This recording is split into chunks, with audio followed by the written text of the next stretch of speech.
OnePlus 8T. This has the 120 hertz, so it is wicked smooth. 15 minutes will get you charged up for a whole day. And this has a quad camera too. Got a 48, a 16, a 5, and a 2 megapixel.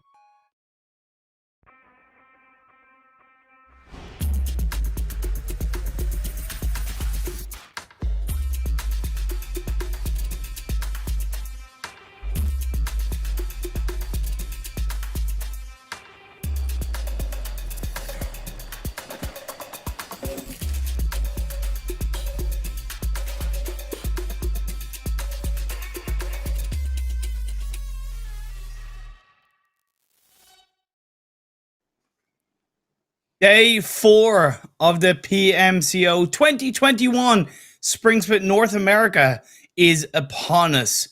This wonderful challenge, the battle, the many ups and downs all these teams are facing as they look to try and secure their spot not only in the finals, but of course in the upcoming PMPL North America. My name is Imperium and I'm joined as always by the wonderful, ever gracious, ever beautiful Zute. Thank you. Your compliments every intro just get better and better, Imperium. I have to scale it up, man. I have to scale it up, right? You know, I have to elevate it, you know? Why the hell not? But look, we're into day 4.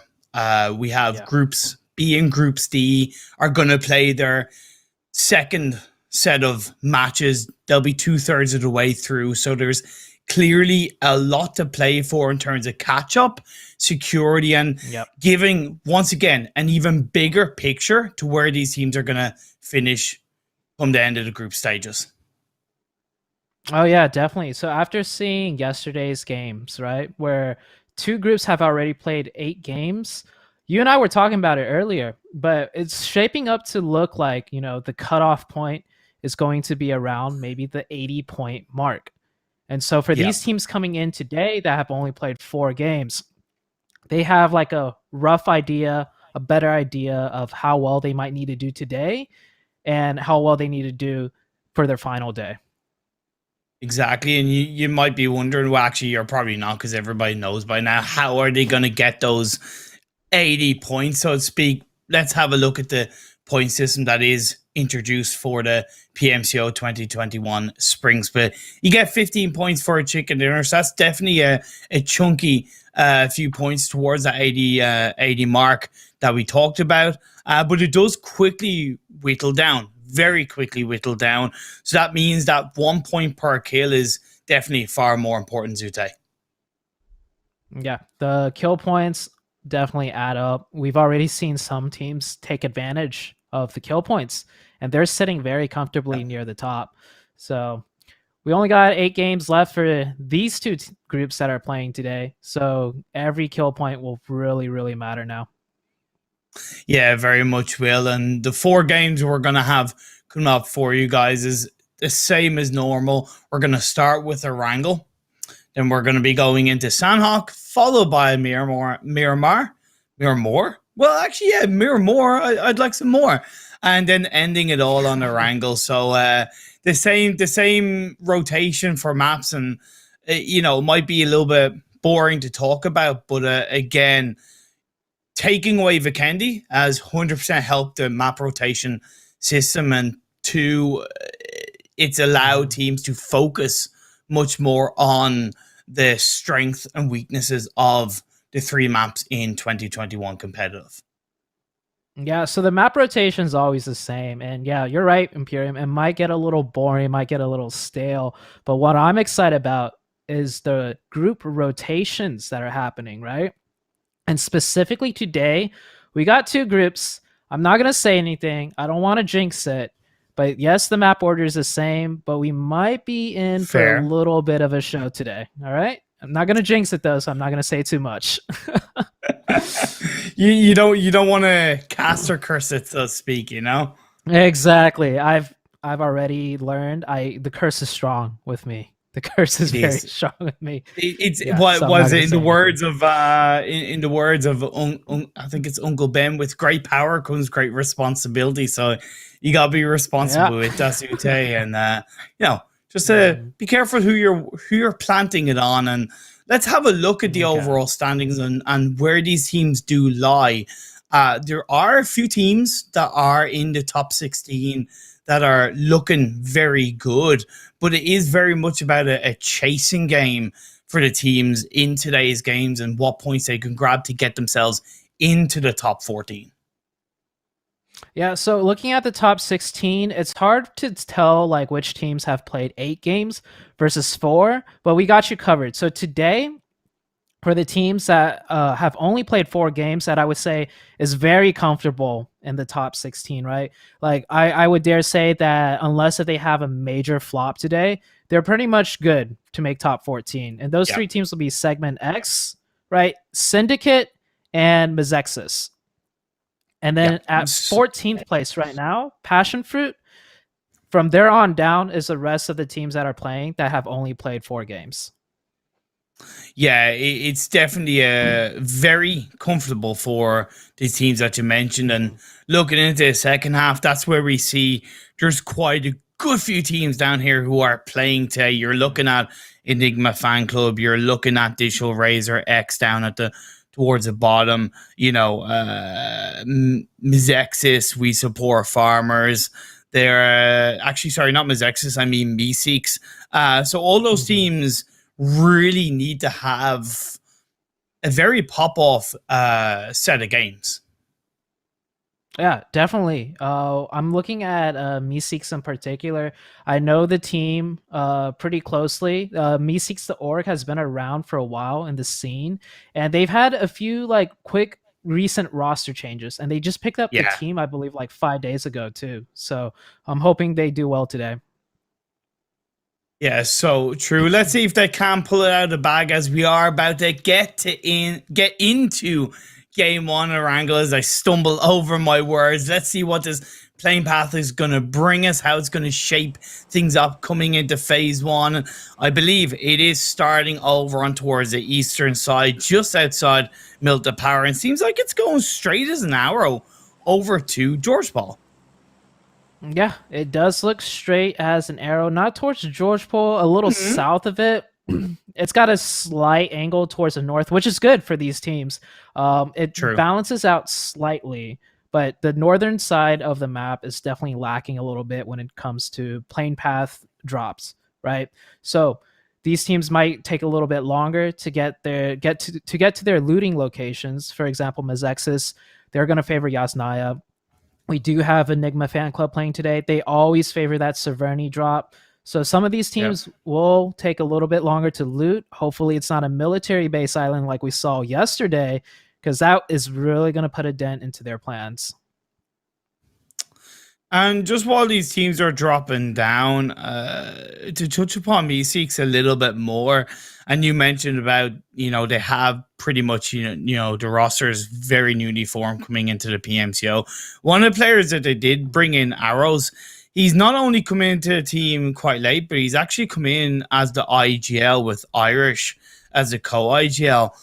How hard is that for them to deal with that, you know, right? And dealing with a new IGL essentially, and technically new rotations, possibly new drop spots. Much harder to deal with than this first circle we have. So this first circle, nothing too special, right? Everyone's really familiar with it. But as far as Meeseeks go, one thing they're not familiar with is what you pointed out. Their new IGL that they brought on, Aros, right? He's a very experienced player. He's been at this grind for a really long time. I followed him on Twitter quite a while back, and he's always posting clips. He's always talking about PUBG, how to get better. So I understand why they would pick up, you know, such a new player, the last second almost, so to say, and also why they make him IGL.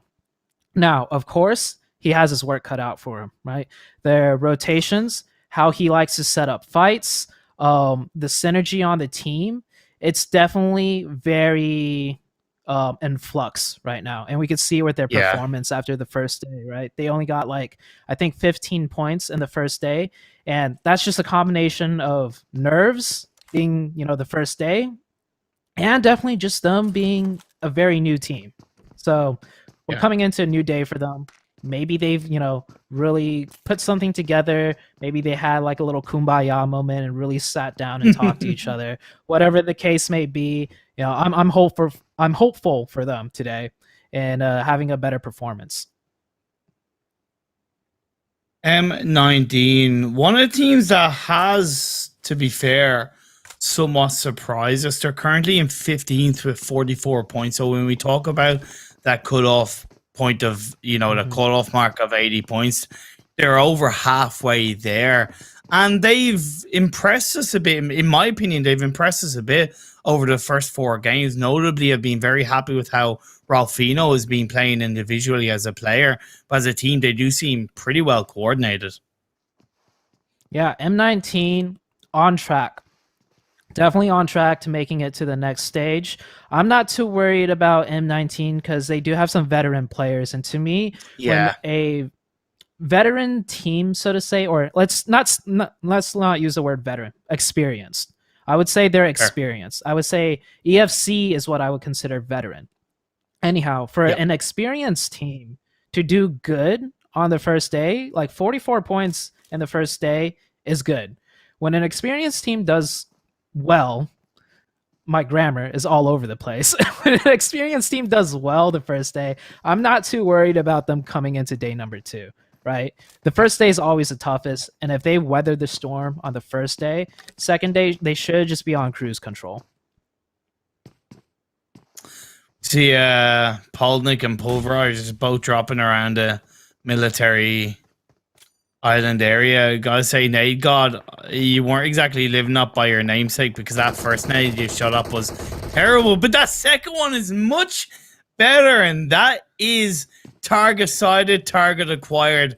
That's a knockdown on to the side of Polnik. And Polnik, I know they're a team that are really looking to try and improve things, but you're not getting off to a good start in this game 1. Yeah, both of these teams are definitely towards the bottom half of the standings. So this fight is good for them, right? Because they're both on the bottom half, you can kind of assume these are the 2 less experienced teams, but because they're getting into fight right now, they really need the kill points. And it's like, hey, at least they're fighting Polnik as compared to a team like Segment X, right? And really quickly, is that how Caster's Curse works? Imperium, you just made fun of his name, Nade God, and then he nails like a beautiful nade. Is that how it works? That's normally how it works. Yeah, it's normally how it works. Thanks for pointing it out, Zute. I was hoping that would have gone past, but you really threw me under the bus there. But oh man, Polnik, they lost one. I'm trying to figure it out. They got a counter knock on the Priest, which is pretty good for them. Priest was that player in that kind of further off angle. I think he is being revived up, so that's pretty good. However, that's kind of given time for Polnik to not only breathe a little bit, but even wrap around. And Devotion, it's going quite a juicy few shots on the Phantom, and Phantom might just be going, hey, Priest, it's not worth it. I'm just going to leave you to go down. And I agree with that from Phantom. It may look harsh, but I think it makes total sense. Yeah, this push by Devotion actually quite impressive to see. Right now, like what these 2 teams will have to do is just like a chess match, right? We saw Devotion swing by over there. I would like to see the Pulverizer team counter that by swinging over even further past them. But it looks like Devotion is going to readjust his position after he realized he denied the revive. So very good play by them. With the phase 1 being kind of on the east, I don't mind these 2 teams as Tevon nearly goes down. I don't mind these 2. Actually, he did go down. Sorry, he did go down. That is indeed Priest going to get finished up, and Tevon is going to be fired up to lose his life. Oh my lord, this is not looking good for Pulverizers. And Devotion is going to fire on up, is going to get the 3rd knockdown and leave Pulverizers with just 1 player left standing. I love the aggression from Polnik. Very good. Yeah, the aggression was really good, but what really set up that fight Well, it's just how good their long range shots were. We saw that DP and True. the M4 6X really come into play. This rock, it might look like hard cover, but we saw two players terrible. just trying to get to this position, and Polnick just completely punished them. And now it's just up to Nade God. And unless if he lives up to his name, he's in a 1v3 situation, and he really needs to hit some nades for this one. 3Z we saw looking to disengage away from his Exus. 3Z are currently in 25th on 22 points total, so they do have a pretty big mountain to climb. And one thing that I was considering, Zute, is that a good few of these teams are down towards the bottom half, right? And one thing that could happen is that they could, in theory, kind of trip over each other over today's games, where, you know, they get one good result, they're happy with their overall standings, but then they get a bad result, and then they just, again, take each other out in that regard, and it benefits some of the teams that played yesterday and were able to get into the top 14. Yeah, definitely. And what teams could do is maybe they could study the VODs and see exactly which teams are rotating where. So when they do trip over each other, it might be like on purpose, right? Okay. They know this team's frequent rotation routes, and they might actually set up to fight and take out a competitor early on. And that is a viable strategy, but once again, it all comes down to what are you most comfortable with, and you should stick to doing that rather than implementing some new strategy that you haven't really practiced yet before. Solitude playing for Mizexis in today's games. As far as I remember, he didn't play in the first 4 games for his side, and he was a player that I had talked to, so I'm excited to see if, you know, what I talked to him about, if it does play through. And, you know, it's great to see if his mindset matches off game or in game as it did off game, because it was great to chat to him and he answered the questions that I asked really well. For Digital Razor X across the way, they did rotate to a pretty strong position. That position was, as far as I know, held down by 3Z, but because 3Z lost 2 players, they got away from, so that has benefited Digital Razor X in a little bit of a domino fashion. Yeah, 3Z was fighting Mizexis, and Mizexis picked up 2 kills, and 3Z saw Mizexis starting to move, and they felt, you know, they were at risk of being pushed. So they did give up that area, and a new team, you know, 3Z took that place. And by the way, this circle shift, it is shifting a little bit more to the east, and one thing I want to point out is EFC is at that prison location once again. So I was talking about teams frequent certain positions. They have certain, you know, rotation paths that they are comfortable taking. And EFC, a very veteran team. So that's why you see them in similar positions, you know, multiple times, even if the circle's a little bit different each time, because they know their rotations from that spot.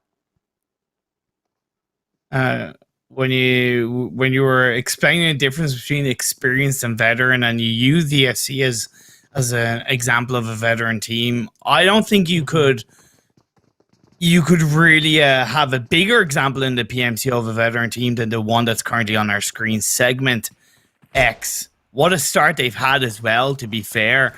They're currently in 4th on 76 points out of a massive 4 games. I'm curious though, can they repeat it? Can they continue it?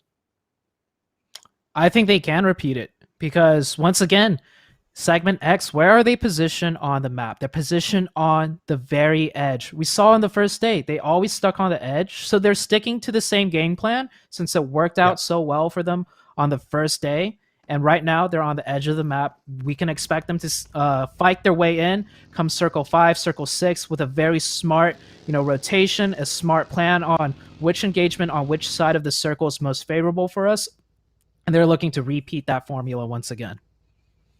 But one question to ask you, and it's not, you know, specifically about them. However, I did, you know, advise it kind of to them, is if a team is doing really well, like Segment XR at the start of a tournament where 14 teams go through, I'll scrap what I'm asking, because that circle shift yeah, this was circle pretty damn harsh. Yeah, this circle shift, a very hard shift towards the west. I was expecting another one around the lumberyard area, but yeah, this hard shift is going to be a tough one for Segment X, EFC, and Meeseeks, and M19. They all got to come in from the east side, and we could see this area, the south and the north of the circle, where all the buildings are, it's already occupied, leaving that giant hill in the middle. So I'm interested to see which team is brave enough to try and set up and take the positions on the hilltop. There is a couple of compounds and areas on the western side of this circle, just down from Potato Hill. But, you know, when you're so far away from the circle, there is that element of like, is there a team already there? Are we walking into a fire? You know, so we have the beautiful knowledge of knowing where every team are. But as you know, right, as a player, you're only limited by either what you know about the teams and how they do like to rotate, and what's pretty much in front of you. Yeah, exactly. That makes those long rotations very risky. And as an IGL, it makes it very difficult to make a call like that, right? Because if you have a hunch that the compounds on the hard west, where the hard shift is open, which statistically it's more likely to happen because it's on the hard shift side. Yeah. You got to make that kill, or not that kill. You got to make that call, and you also are going to take responsibility for when the team is driving all the way there, that you don't lose any players. And then when you do get there, that fingers crossed there isn't a team there, right? So that's why we don't see those crazy rotations too often, and the teams on the east will just edge in onto the east side of that circle. You see in the kill feed, the two remaining players of 3Z, I think Segment X pushed in onto them on the northern edge of the circle, and luckily for Segment X, it was just two. A knockdown came onto Lolo, but the rest of the team finishing them off. So that has allowed them to get a secure position inside this phase one, and that's where the aggression really pays off for a team like Segment X. Never mind the fact that they like playing on the outside of the circle, it's just where that aggression really does come to fruition as Passion Fruit, a team with a really lovely name, absolutely love their team name, have themselves in a strong position circle. Yeah, that dip. This dip is really nice because you could keep your cars safe, and not only that, players don't really, think about pushing a dip like that, especially at this stage of the game. But we do have another circle shift. Once again, Segment X far out on the outside. I won't be surprised if they fight in on the edge once again, and they picked up 2 kills, right? That's another thing that's nice about edging around the circle.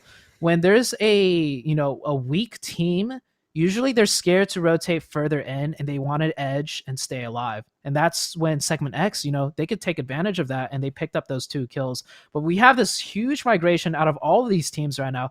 Everybody's in their cars almost, and Prism, dead center of the circle. M19 will get a nice northern compound in that circle, and EFC is the veteran team that is going to set up on that hilltop, which I am not too surprised out of all the other teams. I do want to point out, as teams are just scrambling for a position inside this phase 4, Syndicate on phase 3, they position themselves ready to actually rotate on this kind of circle in this phase 4. So they got ahead of Passion Fruit, so that left Passion Fruit in a position where they have to push on forward, but they have been able to take out the side of Mizexus. Just like that, they're out of here. Nicely played by Passion Fruit. Yeah, they lost one, but they still make it into a shack as a 3-man team. Passion Fruit just made Mizexus disappear. That was the quickest fight I've seen in a while. Both teams pull up, and Passion Fruit, they did lose one, and that wasn't even to Mizexus. Passion Fruit lost one to M19. So Mizexus literally just showed up and then disappeared like a magic trick. I don't even, it's not even the right spell, but Wingardium Leviosa, you just gotten taken off the lobby. I just always wanted to use that in the cast, but M19 2-2 split, is that risky in this phase? Is it risky because of how strong this area is? Should they be up as a full squad closer together, or do you like that they're being pretty confident? Yeah, so this 2-2 split in particular is a good one, and it's not too risky because they have sight lines on each other if they get pushed, right? So Fair. 2 members could just run back and fall back, and they'll use that building as cover, and then their teammates can cover them just as well. And it gives them spacing too. So with this spacing, they're free to rotate if the circle shifts off them. Whereas if they all stacked in one compound, and another team takes the other compound, they're not free to leave anymore. One team's going to pin them down. But speaking about being free, let's look at EFC and DRX here. EFC position perfectly. Same with DRX. So both teams with a good defense set up. And when the circle shifts, so which team is going to be able to get the better of the other one?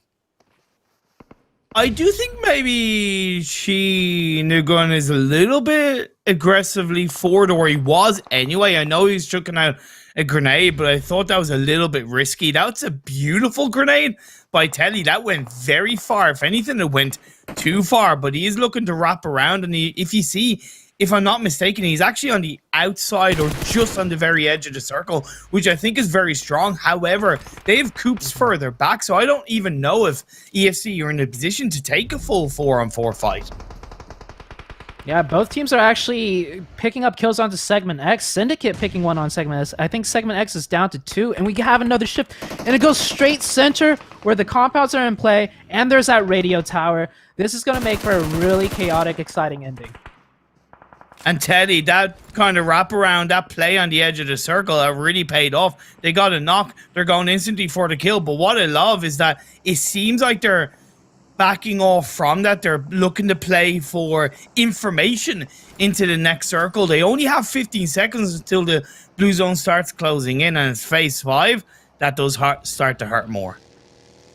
Yeah, I love that disengage, especially after they picked up a kill. You see how passive DRX is being because one of them just died to EFC. So EFC can actually all leave this position, start scouting in and working in circle, and DRX is not going to bother them.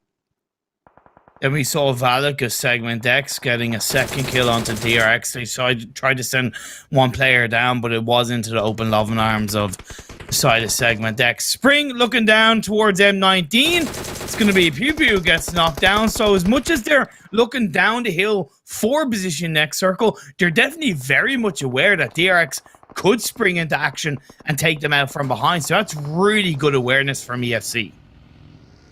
Yeah, great awareness. And here we have Spring with the Overwatch. They are going to push that compound where M19 are at. And yeah, I was saying this 2-2 split was great. The circle before. This circle, it's a bit more risky because they're going to get pushed. And now EFC pushing onto M19. Nice low ball grenade by Ralphino out that window. It is going to suppress EFC a bit, but the good thing for EFC is they have that low ground dip that is really protecting them from a couple of grenades. They're going to have a little bit more room to breathe. However, there is a risk that they could still get third party. Segment X is wrapping around. Prophecy gets knocked down by Teddy once again. EFC just really proving their ability to take on multiple fights at once, but how long can it last for while the blue zone of phase 5 closes in? Yeah, this is the EFC I'm used to seeing, right? Just full control, no panic, picking up kills left and right on different teams as they're just, you know, dealing with like so many different situations. This is what a veteran team can do. They could shoot at teams coming in from the side while being next to a team that they're pressuring right in front of them. And the composure, you know, you could see it in these players. They're not panicking at all. Indeed, Coops gets knocked down, so those nades are going to be rewarded from Ralphino. Very nicely done. It does maybe ask the question, as it is going to be a confirmed kill on the Coops. Did EFC leave it too long to breach onto those buildings? I was all about being aware, but did they miss the boat on pushing? Have they given too much space to M19, the 2 players inside that building? That's... yeah, maybe a little bit of a slip and mistake. However, as they get the knockdown, they're going to look to push on in. They got to be aware. Revenge finds XTV. Yeah, that was a beautiful knock by Revenge. I'm not even sure how Revenge got that. Revenge literally got that knock, and it's back on the revive instantly. I'm looking towards the other 2 members of M19 to maybe come over here and help, because once they kill off this team, they could rotate in on that close northern edge. So the other 2 members of M19, this should be their priority. They should be running over to try and wipe out the EFC team. But I don't think they can because they've got Syndicate and Prism looking in their direction as well, right? So I don't know if they can. I think they left it too late, like you kind of talked about. But out the window, the players of M19 go, so they might be actually going more towards their two teammates who are closer by. Lots of smokes surrounding this house, which does make sense considering the position both teams are in. Yep, I like the disengage, but keep in mind, right after this disengage, going into that very next circle, they're going to fight each other again. So I feel like M19 had the advantage when they had a player knocked from EFC. So bring those two other members over and finish the fight off now, as compared to later when EFC gets that revive and they have 3 up. But it will be a 4v3. M19 should have the advantage here. But EFC, it looks like they're going to go in a little bit deeper here, right into the arms of Passion Fruit. Yeah, you went a little bit too deep and you got burned, and Ralphino with the M249 gets his second knock, so instantly EFC are down to just 1 and they're pinched in between those two sides. Spring trying to hold on for dear life. No Mercy jumping up and down, going to try and find it. Indeed, that is the case. Down EFC goes, and that leaves M19 with a little bit more focus on making it into the edge of the circle, which have already perched 2 players in as it is. Yeah, M19 looking strong right now. They held that 2-2 split way longer than I expected, and they held it successfully too. Now they have so much control on this circle. Look at the minimap.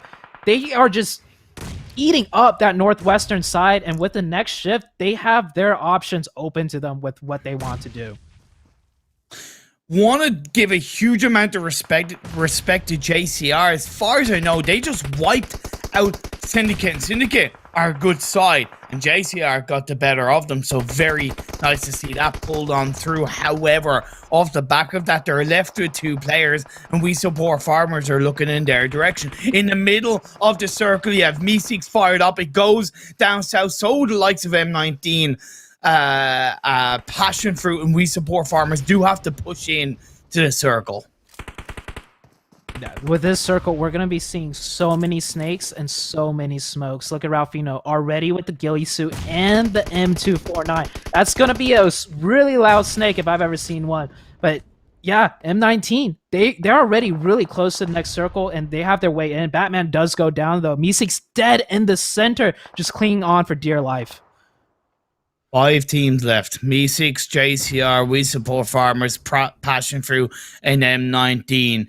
What is great is that the revive can be pulled on through into Batman. Ralphino is pretty much kind of on his own in that little corner, and he recognizes that a grenade was being flown out, so he actually got a pre-first aid off, so it's going to be pulled off in a little bit of a quicker time frame. Revenge joins Ralphino, so it's a 2-2 split from M19, and getting that revive onto Batman really could be the turning point for M19's chicken dinners. Ralphino finds Sleepless from Passion Fruit. Sleepless in Seattle, Sleepless in Erangel, my friend, as you get wiped off the lobby. And that's going to help We Support Farmers a little bit to push forward. You see the Pain is going to be the first man in while the shots are being fired up. JCR is down to 1. Nemesis left standing while Murder got knocked down. Meeseeks have full focus on that southern area of this Phase 7. So all they need to do is wipe out the last player, JCR, and they'll be able to focus their attentions to teams on the north. I really hope Meeseeks does not get annihilated once again by utility. We saw it happen to them in the Miramar match, and it looks like it's about to happen to them again. That Molotov really burning them down right now. And We Support Farmers, they're also 4 up. So it's not just M19 with a strong position. It's also We Support Farmers with 4 members alive right now. Oh, just in time. Unfortunately, Nemesis, but in the end, Irish found you. And that's going to be the end of them. Is it too little too late for Meeseeks as the players of M19 and We Support Farmers are pushing a little bit further? 2 teams left standing as Passion Fruit go down. M19 and We Support Farmers in a clean 4v4. Phase 8 fires on through. You talked about the snakes, and this is it. The snakes in the grass. But if you stand up, if you stick by a tree, you can make it work. And that's how I sort of say the Pain has come on through, but it's going to be traded up. It's a knock either way. It's actually a kill onto the side of We Support Farmers as far as I know. I'm not sure as Batman is sticking behind that tree, jumping up and down. You mentioned about that previously, you might not give you a lot of information, but you go for desperate times, desperate measures, or things find revenge. But Batman puts a great knockdown on the Ivorian on the off angle, allowing Skur to get that revive onto Ralphino. So Batman is single-handedly holding this game down for the side of M19 as the players of We Support Farmers have made it down to the edge of the crate. But they're both together. If they know that, if M19 know that, they can chuck out 2 or 3 grenades, make it a mini red zone, and get the better of the 2 We Support Farmers players. But instead, they're chucking out the smokes. Phase 8 is closing, and as far as I know, the circle is in the favor of We Support Farmers, while the 3 players of M19 are spreading out a little bit forward. That is going to be that confirmed kill onto Fraser. It is going to be a 3v2. Ralphino has to pop up, move in a little bit further, and then prones back down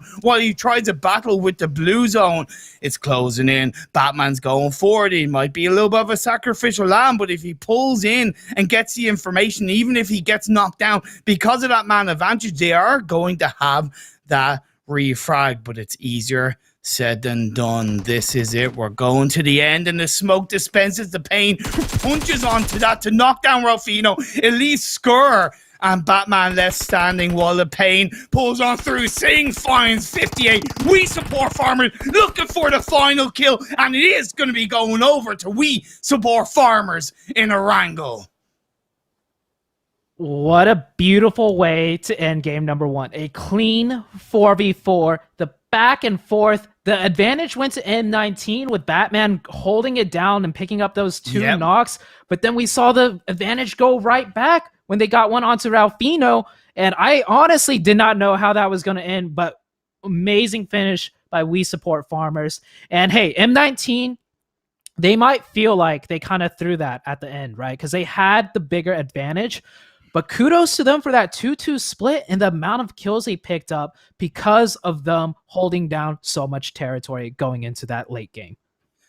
And I think it's pretty not ironic, but coincidental that they both scored 23 points, because honestly, I full on respect to both teams, because that was like, I don't think any of the teams really made a mistake. I don't know if you can, if you noticed anything in the final seconds where a mistake was made, but considering the situation, considering how open both sides were, they were really trying to balance between being, you know, a little bit aggressive while still staying prone down. So both teams, full respect to you, because that was a hell of a finish. Yeah, that was a hell of a finish. And only because these teams still have one more day left to play, right? I'm going to be a little bit more critical on them. Even though We Support Farmers won that game with a chicken dinner, I did see Ivorian, you know, run up in the open to try and revive his teammate. And that was what gave Batman that knock. And that's what gave M19 that advantage. I'm pretty sure you saw it too. That was the turning point. You had a feeling M19 is going to win this, right? But somehow, you know, We Support Farmers. They clutch that back up. And as for Ivorian going for that revive, hey, man, I get it. Your teammate's knocked. You just got a knock on the enemy team. You feel like you have an opening, right, to go for a revive because it's one knock on each side. I've done it many times before myself. But you got to keep yourself calm and collected and just calm out to the team. Like, where's their third player? Where are they? Are they keeping watch? Can I go for this revive? Either way, they finished it. We Support Farmers, you know, keeping it quiet up to that late game, clutching that chicken dinner. M19 doing the opposite, playing loud, picking up kills, controlling territory all around, and still racking up a lot of points. So good job to both teams. 110%. Other teams that did shine through, like I mentioned, JCR, right? 14 points in this game. I'm really happy to see that, and taken down, like I mentioned, it side like Syndicate. It was never going to be easy. And then Meeseeks, maybe they could have done more, but considering how maybe inconsistent you talked about their situation dealing with the new IGL, getting 11 points, it's a strong start in today's games for them. Oh, yeah. I love seeing Meeseeks starting off with a good game. Just like yesterday, we saw some teams on the lower ranking, right, start off with a good game. And it's definitely a good momentum carrying for them because they know they really need the points. So just the fact that they got some just now, they're feeling good about themselves. And it was looking a little bit rough for them. You know, they're all huddled up in one area, but they managed to kill that JCR member right before they got finished. And that was crucial placement points for them to wipe out that last team right there. Outside of kind of toxic circles, I genuinely feel this is like one of the most, if not the most enjoyable Erangel games that we've had so far in the PMCO group stages. It was really refreshing across the board. And talking about refreshing, let's go for a little bit of a refreshing break before we get into game 2. I'm not going to waste any more time. I'll see you guys in a bit.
OnePlus 8T. This has the 120 hertz, so it is wicked smooth. 15 minutes will get you charged up for a whole day. And this has a quad camera too. We got a 48, a 16, a 5, and a 2 megapixel.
OnePlus 8T. This has the 120 hertz, so it is wicked smooth. 15 minutes will get you charged up for a whole day. And this has a quad camera too. We got a 48, a 16, a 5, and a 2 megapixel.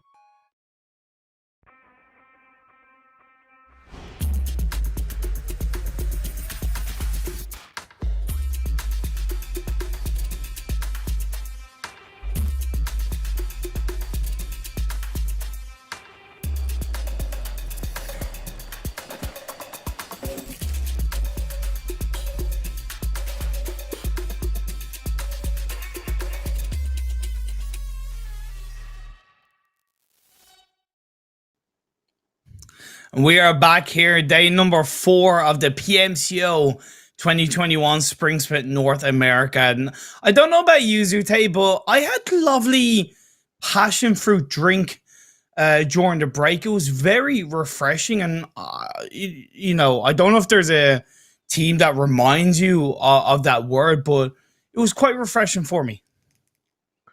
Yeah, speaking of passion fruit, I wish I had a passion fruit drink myself. I mean, I could really go for one. But passion fruit, right? That is a team competing right now in the PMCO. And it's just, we talked about M19. We talked about We Support Farmers. We brought up JCR. We brought up Meeseeks. But passion fruit, they actually finished that last game with 14 points. And we didn't touch on it. Why? Because they're just that team that just sneaks their way up there with placement points. They got 4 kill points and 10 placement points.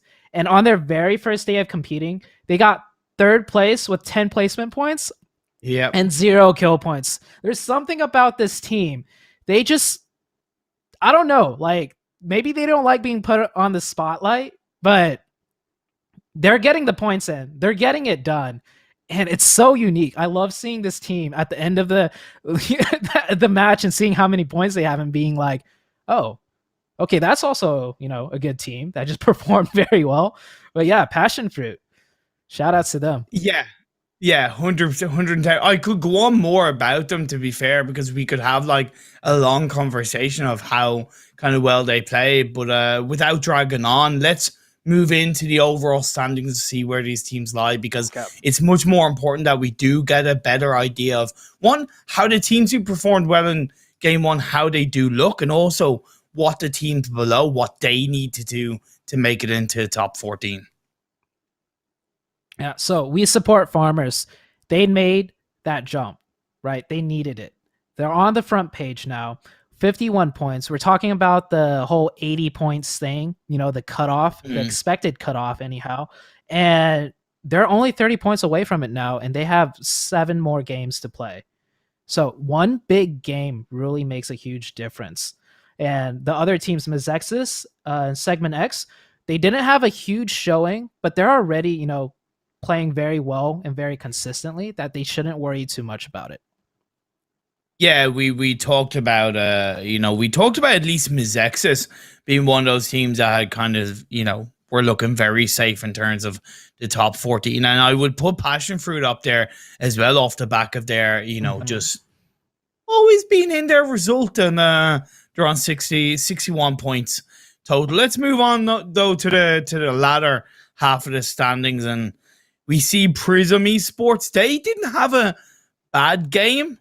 In game 1, they just got lost in the shuffle. Maybe they, I don't know whether maybe they were a little bit too safe, but at least they are close to the top of the half on 50 points so far.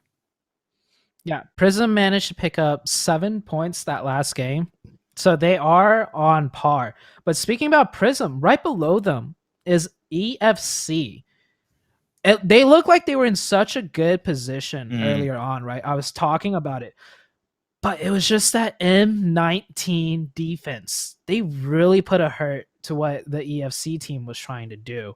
And I'm not too worried. You know, once again, veteran team. I'm more worried about Prism. They had a decent game. They're on track. They need to keep that up if they want to make it to the top 14. You know, we didn't see too many shifts, to be fair, from that game 1. JCR probably the most notable, as well as We Support Farmers.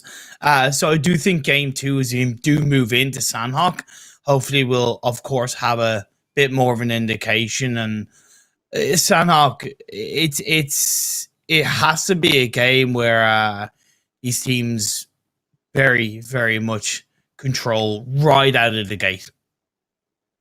Yeah, and once again, I didn't say it yesterday because it was such an explosive ending.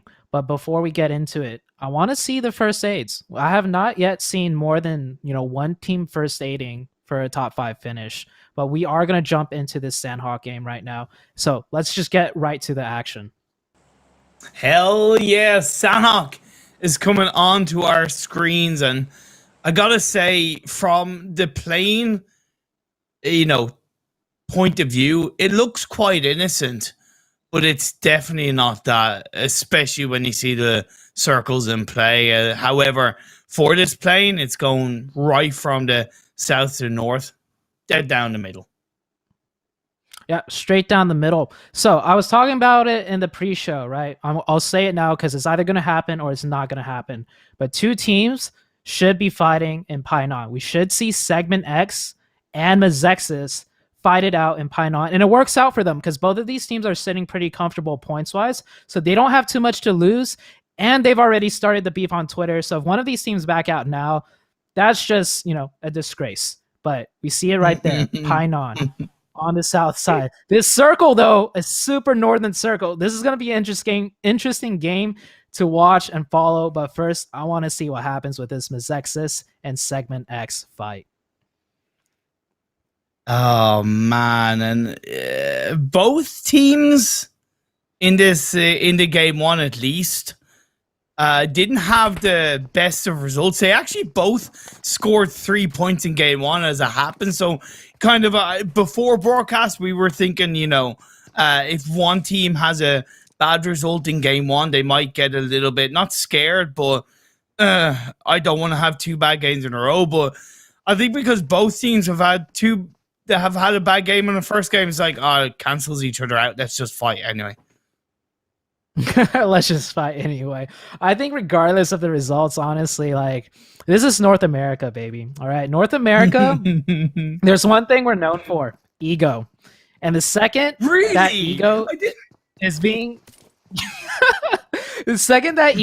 challenged, and if it's posted on the social media, oh boy, it's a train wreck waiting to happen between these two teams. And the other funny thing is, somebody commented, I think it was Telly from EFC. He commented and said, I better not see a disengage. So if one of these teams dip out, whichever team dips out first, I'm going to say they're the chicken team. All right. So I want to see these two teams fight to the death right now.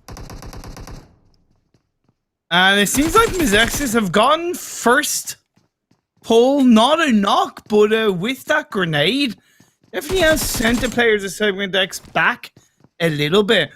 Both teams, as it happens, well, actually, no, I would say Segment X in theory have a little bit of a better split spread because they do have the one player on the off angle. But am I right in saying that Mazexis are dipping? Is that Russell moving out of Painan? Is that Mazexis? Sorry, that sounds so bad. I don't mean that, but what do you make of that, Sute? Once again, it's North America. We're all talk, right? It's all talk. Right? Mazexis does dip out. The only forgiving thing I could say about this is with this circle shift, Mazexis has a reason to leave first because they could cut straight into that circle, whereas Segment X, the circle's less favorable. So there is no, prime rotation for them. If anything, Mazexis was in the way. So Mazexis will leave. We do see the disengage. Disappointment. Not to be toxic, but this is kind of toxic. NA, right? We've had our fair share of disappointments when it comes to PUBG Mobile. Oh wow! Yeah. Are you saying that disengagement is up there? It's up there, but hey, I was a competitor myself last year, and I was part of it, so I'm taking full responsibility. NA, we need to do better. Even if it comes to ego challenges on Painan, we need to do better. We need a fight. Give the viewers what they want to see. And the thing is, both these teams, okay, maybe they have a really bad day, and them disengaging right now will actually save them in the end so that they qualify. But yeah. All right, we're back to Sanhok. Nothing interesting. Yeah. From a purely from getting, memes aside and kind of, Twitter beef aside, from a purely, professional competitive aspect, I do think it was a very clever situation for them to disengage, and I think it did make sense. Moving on to N19, however, they're rolling off the back of a fantastic game one, and what a what a good way to go into Sanhok, right? With a huge amount of confidence off the back of a game one where they didn't just get circles, but they had teams around them. They had 2-2 split until maybe a questionable period of time, but they survived it. They joined up as a full squad and they took fights along the way. So, they deserve to go into this game with a lot of confidence. Yeah, confidence is definitely something you need on a map like Sanhok because there is no turning back around. Once the engagement starts, there is no leaving it. We've said it again and again. Your exit strategy and your entry strategy is the same thing. You're fighting. So there is no dipping out. But speaking about dipping out, we saw Mizexus dip out and they were looking for a fast rotation more central of that very northern circle. Unfortunately for them, though, the Prism team, the team in boot camp, hasn't left yet. So now they're kind of caught on each other. And I'm wondering if Segment X will hear these gunshots coming in from the south and maybe shoot Mizexus in the back and finish off that fight that we were talking about. I worry about the fact that Prism has stayed in boot camp for this long. I don't mind it compared to let's say Paradise Resort, because I think you get more information from boot camp, but there's no denying that it can be an incredibly challenging compound to disengage away from. So personally, I'm not a fan with Prism being there for as long as they have. Yeah, and Mizexus is so smart. They're already just wrapping around in front of Prism, knowing that, hey, this Prism team, when they leave, they're going to look to head north. So we're going to be one step ahead and wrap around them. What I want to see the Prism team do is, like, with this circle, they don't need 4 people in boot camp. They could secure the warehouses to the north and control that rotational point. So they could send 1 or 2 people over, but by now, it might be too late. We see Mizexus already jumping ahead of that, getting ahead of the curve, and they're going to take that one for themselves. But I don't know if Mizexus is aware of DRX. This is one thing they have to watch out for. Digital Razor X on the hills overlooking boot camp on the northern side. They are pretty secure and confident of their position as of right now. It's a rather stable start of the game, all things considered, of what we expected based on the Twitter beef alone.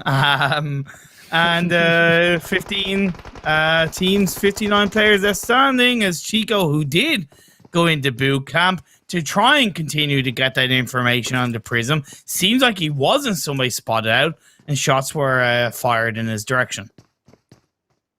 Yeah, Chico's positioning is very peculiar to me. It kind of like tells me he's like trying to do a late flank where Prism's not expecting it. But this is the first circle, and chances are you're going to want to prioritize rotations and staying together as a team. Now Chico's like very far separated, and if Mizexus wants to rotate, they're going to have to wait an extra long time for Chico. So I'm curious to see how this works out for them. Maybe he's trying to give a false sense that the whole of Mizexus are in boot camp, and rather than just him himself, so that Prism feels a bit more confident of disengaging away, and you have Russell and Bishop ready to take advantage of that. I don't know, but overall I do agree that is a bit peculiar. We do see the end of phase 1 coming in onto our screens. It seemed like Polnick did go for that botation, which is nicely done. EFC are on that the Black Hole Hill, overlooking them, and phase 2 shifts up north once again, and that is a tricky, Ricky circle shift. Oh yeah, definitely a tricky one, but this fight, nothing tricky about it. It's just a straight up gunfight. I think it's a 3v. Oh, Meeseeks did lose Jordan already, and they do have a knock on the pulverizers, and might be an advantage of the Meeseeks right now.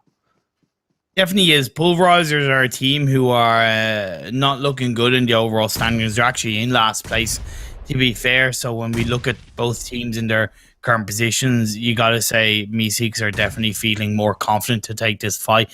Seems like Pulverizers are indeed leaving their knockdown player Phantom, and Priest and Tavon are going to attempt to move away. 50 seconds until Blue Zone starts closing in, so Meeseeks, who are somewhere outside the circle, are going to opt to leave that because they know how hard this phase 2 is to not only secure a position, but then to maybe even hold on to a position come into phase 3. So I respect the fact that they're disengaging. Yeah, I like the disengage. They recognize that this circle is very different. It's very hard shifted north, meaning if they're already around the northern area, they have a really good opportunity to secure a central location. So good disengage out of them. And maybe they'll still get that kill point on that knock player if he doesn't get revived. But EFC controlling the north, and talking about controlling the north, beautiful nade by Spring. He will pick up that kill onto Pubg right there. Nicely done by Spring.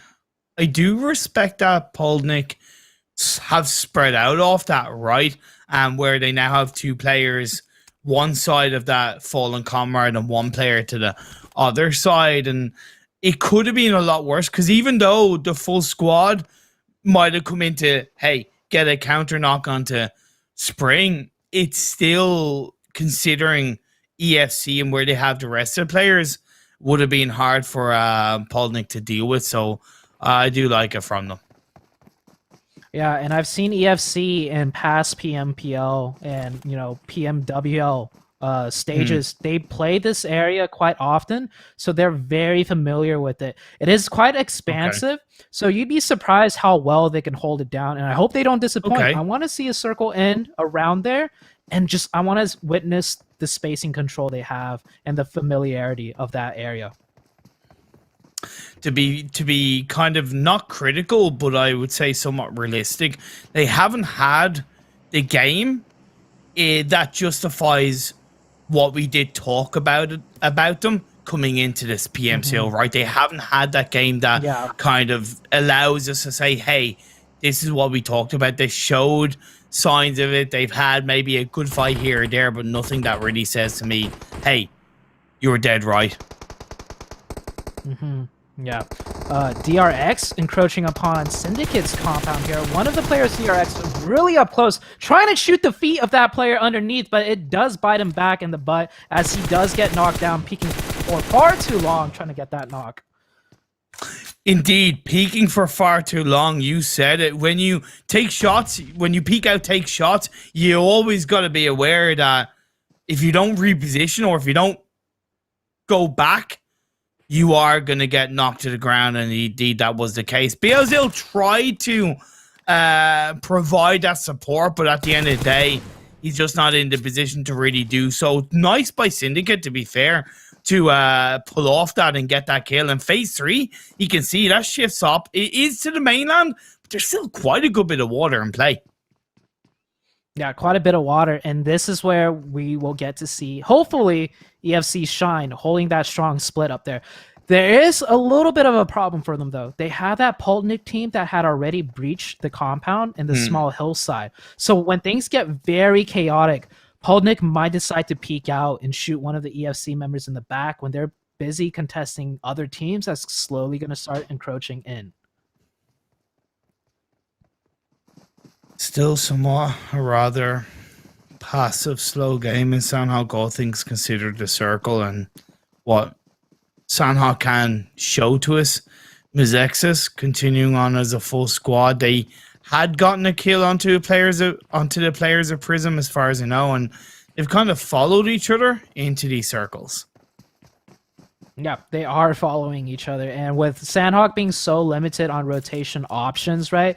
When you see 2 teams next to each other 2 circles previous, it's not a big surprise that they're next to each other 2 circles later. Now, Mizexis, do they know that Prism... No, they do not know Prism's following behind, because Rage is going to shoot Alucard right in the back and return that favor that they killed on Snatched. I like it. It's kind of like the hunters become the hunted, and now that's gonna put Mizexis on red alert, and it's also tough because they haven't even made it into the circle from that, so it's gonna force them from moving into the circle, even if it's just on the edge. However, Prism do need to be aware that that engagement was maybe a little bit too early, where it's put possibly them under a bit of pressure because they're not in the circle yet. Even though they're coming up the mountain hill, it is going to take a bit of time for them to get to the western edge of this phase 3.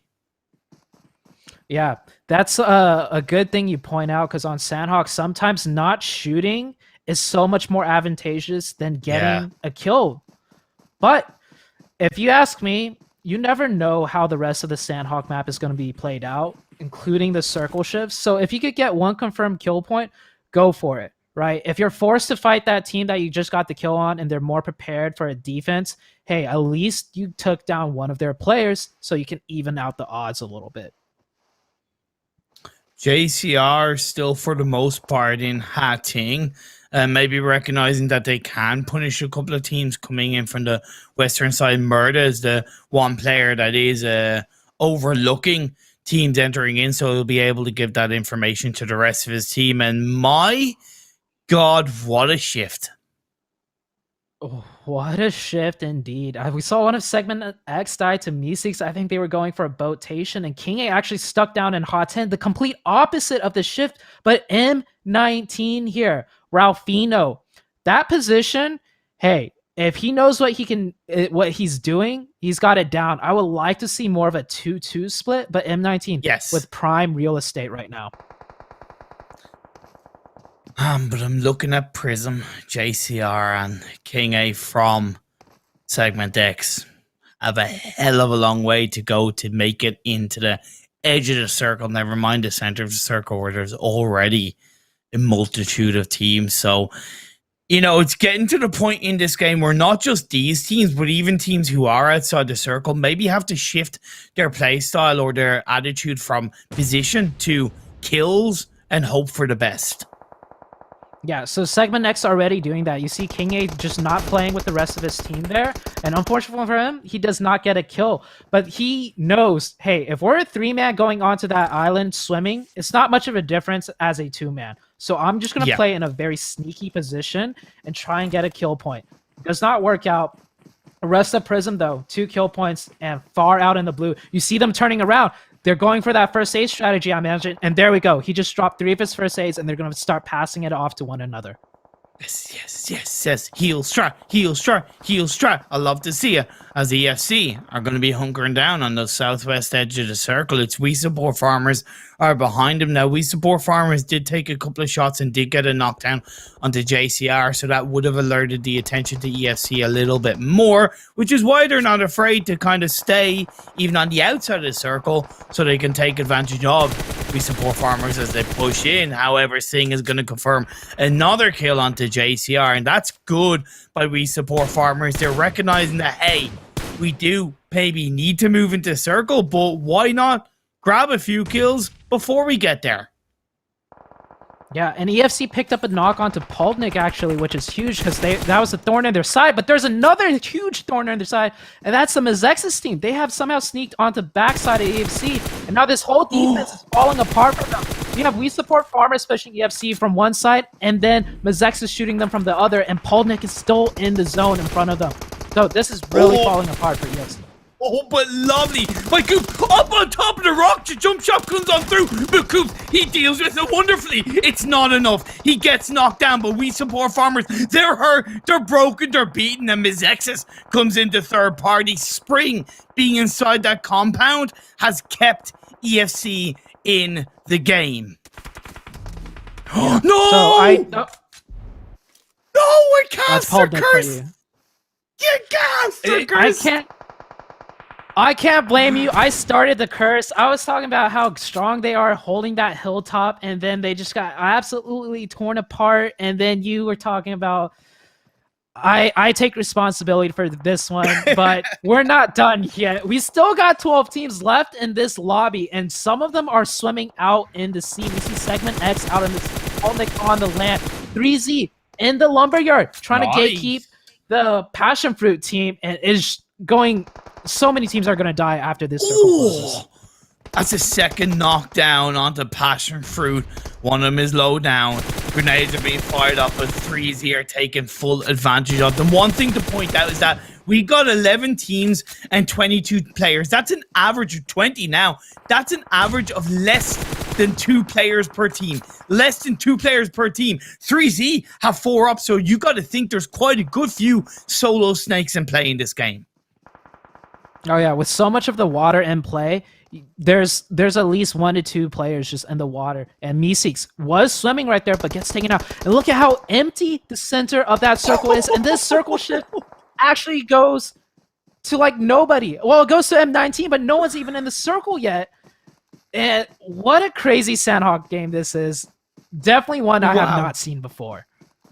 Now, M19, obviously, they lost Ralphino as far as I know. No, he's actually still alive. He joined up with the rest of his team, and they're taking advantage of DRX on the eastern side of the circle, just outside the Cow region. As 3Z, they do need to move in from the south outside the logging cabins, and they're pushing in quite nicely. Clicks are going to take a little bit of damage. Meeseeks from Chico going to try and stop them, and he does get a kill onto Clicks. That's good by Meeseeks. He's the last one standing on his own. He's going to dance around, but Polnick fires up 4 kills for Polnick as they're left with a 2-man team.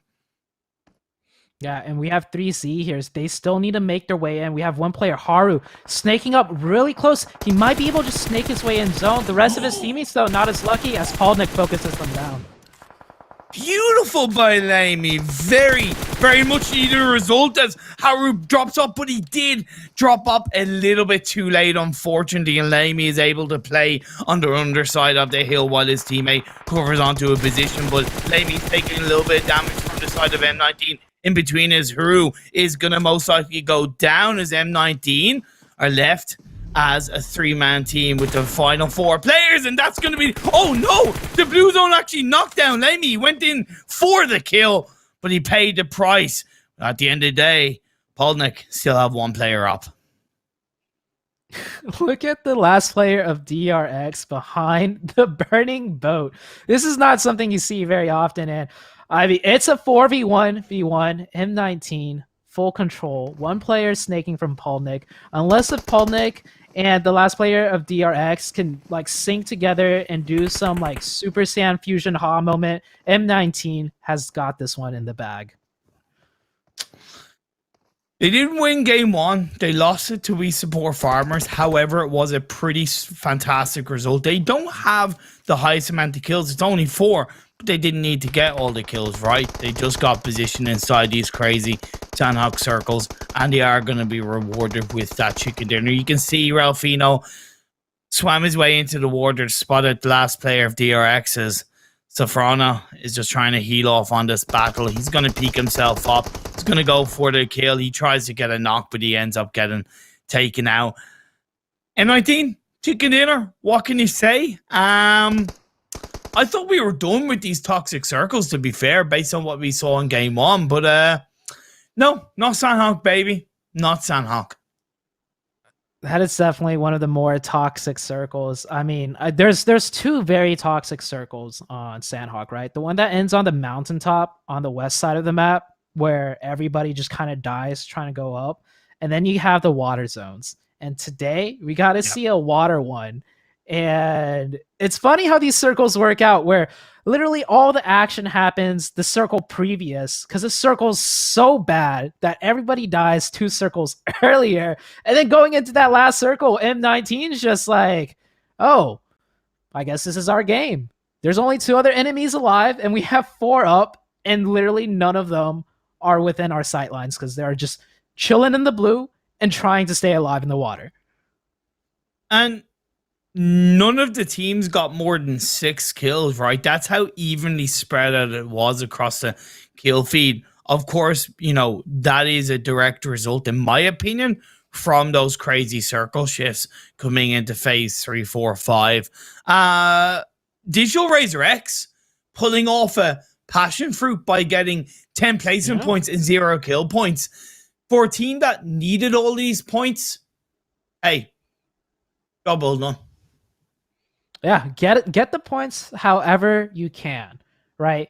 Be it snaking your way up or surviving behind a blown up boat and just getting the last few circles as you're the last one alive. Whatever works, right? Points are points. So shout outs to DRX. Good job. You got the 10 points in. You got to keep it up. I do believe they have quite the climb to make. And yeah, they're sitting in 28th place right now with 24 points. So 10 points might be good, but they might need a little bit more than that. Of course, of course. Just hope it gives them a little bit of confidence, I suppose. Another team that needed a confidence and were rewarded with a 3Z. 14 kills with it was 14 points with 6 kills. So a really strong game coming in from the edge of the circle where they weren't afraid to take those fights and punish teams. And that, like, I want to see more of that from them. Yeah, I think the way the circles shifted, right? Teams are forced to fight each other, and we got to see a little bit of 3Z. They can gun, they can fight. Maybe this will be a sign for them, like, hey, we're not too bad at these gunfights. We can shoot. Yeah. Maybe it'll give them the confidence for that situation needed in the next game where they have to take a fight.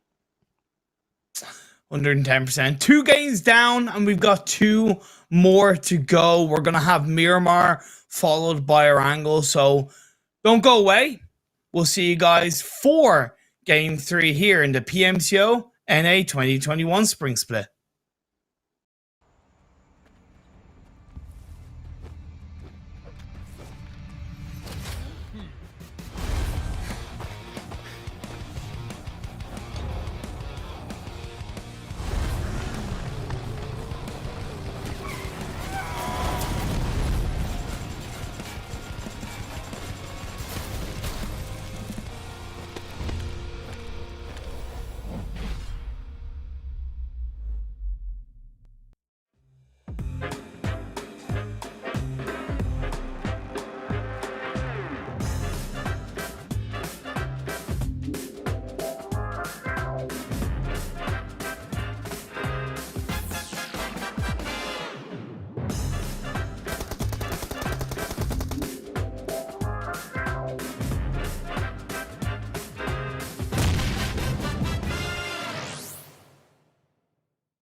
OnePlus 8 teeth. This has the 120 hertz, so it is wicked smooth. 15 minutes will get you charged up for a whole day. And this has a quad camera too. We got a 48, a 16, a 5, and a 2 megapixel.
OnePlus 8 teeth. This has the 120 hertz, so it is wicked smooth. 15 minutes will get you charged up for a whole day. And this has a quad camera too. We got a 48, a 16, a 5, and a 2 megapixel.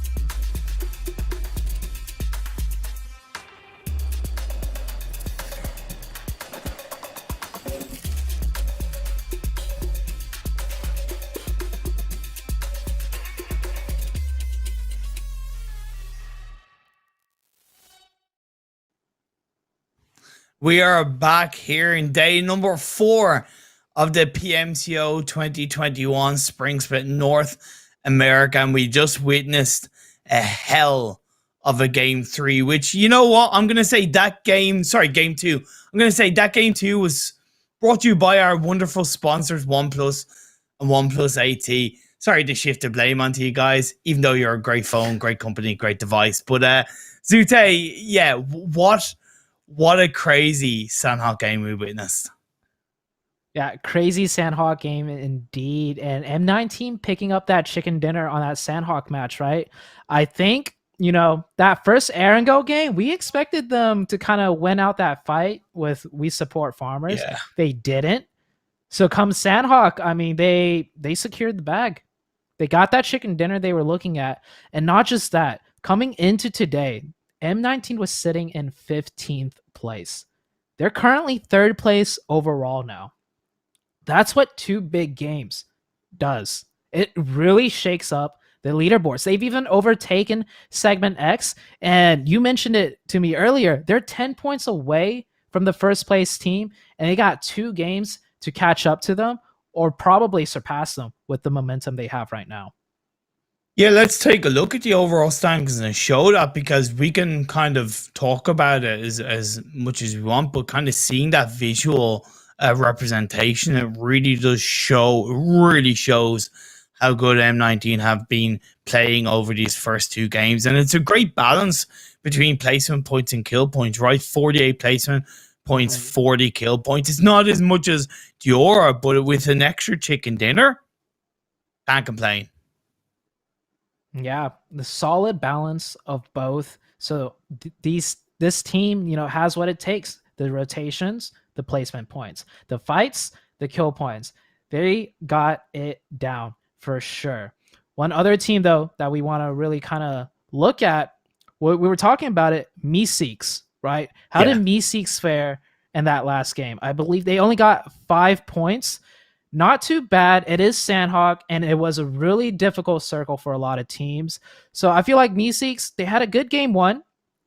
Game 2, not as good, but it is Sanhok. So hopefully for their mental state, they realize it, right? That circle, we did our best. Now going into game 3, Miramar. I want to see them, start climbing up the leaderboards some more.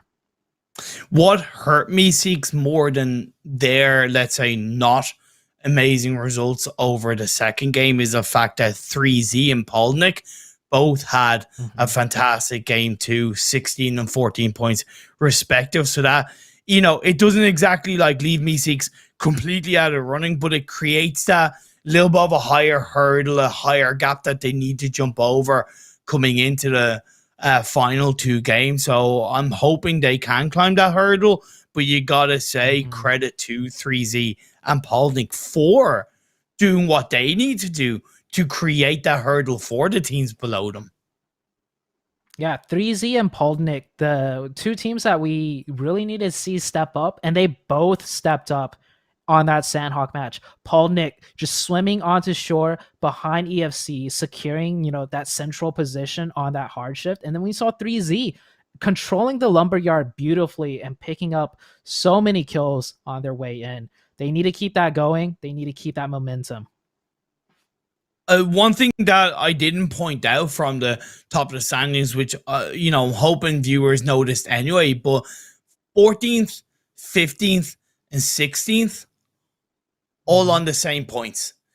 55 points.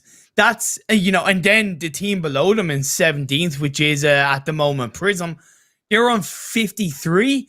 as well as Scrim Farm, who are on 53. So you got 2 points dividing 5 places, 5 very important places, because it might not leave you in the top 14, but you're very much hovering in there. So, you know, I know there's 2 more games to go for the likes of Prism, but still, it's very, very close. Yeah, extremely close right now.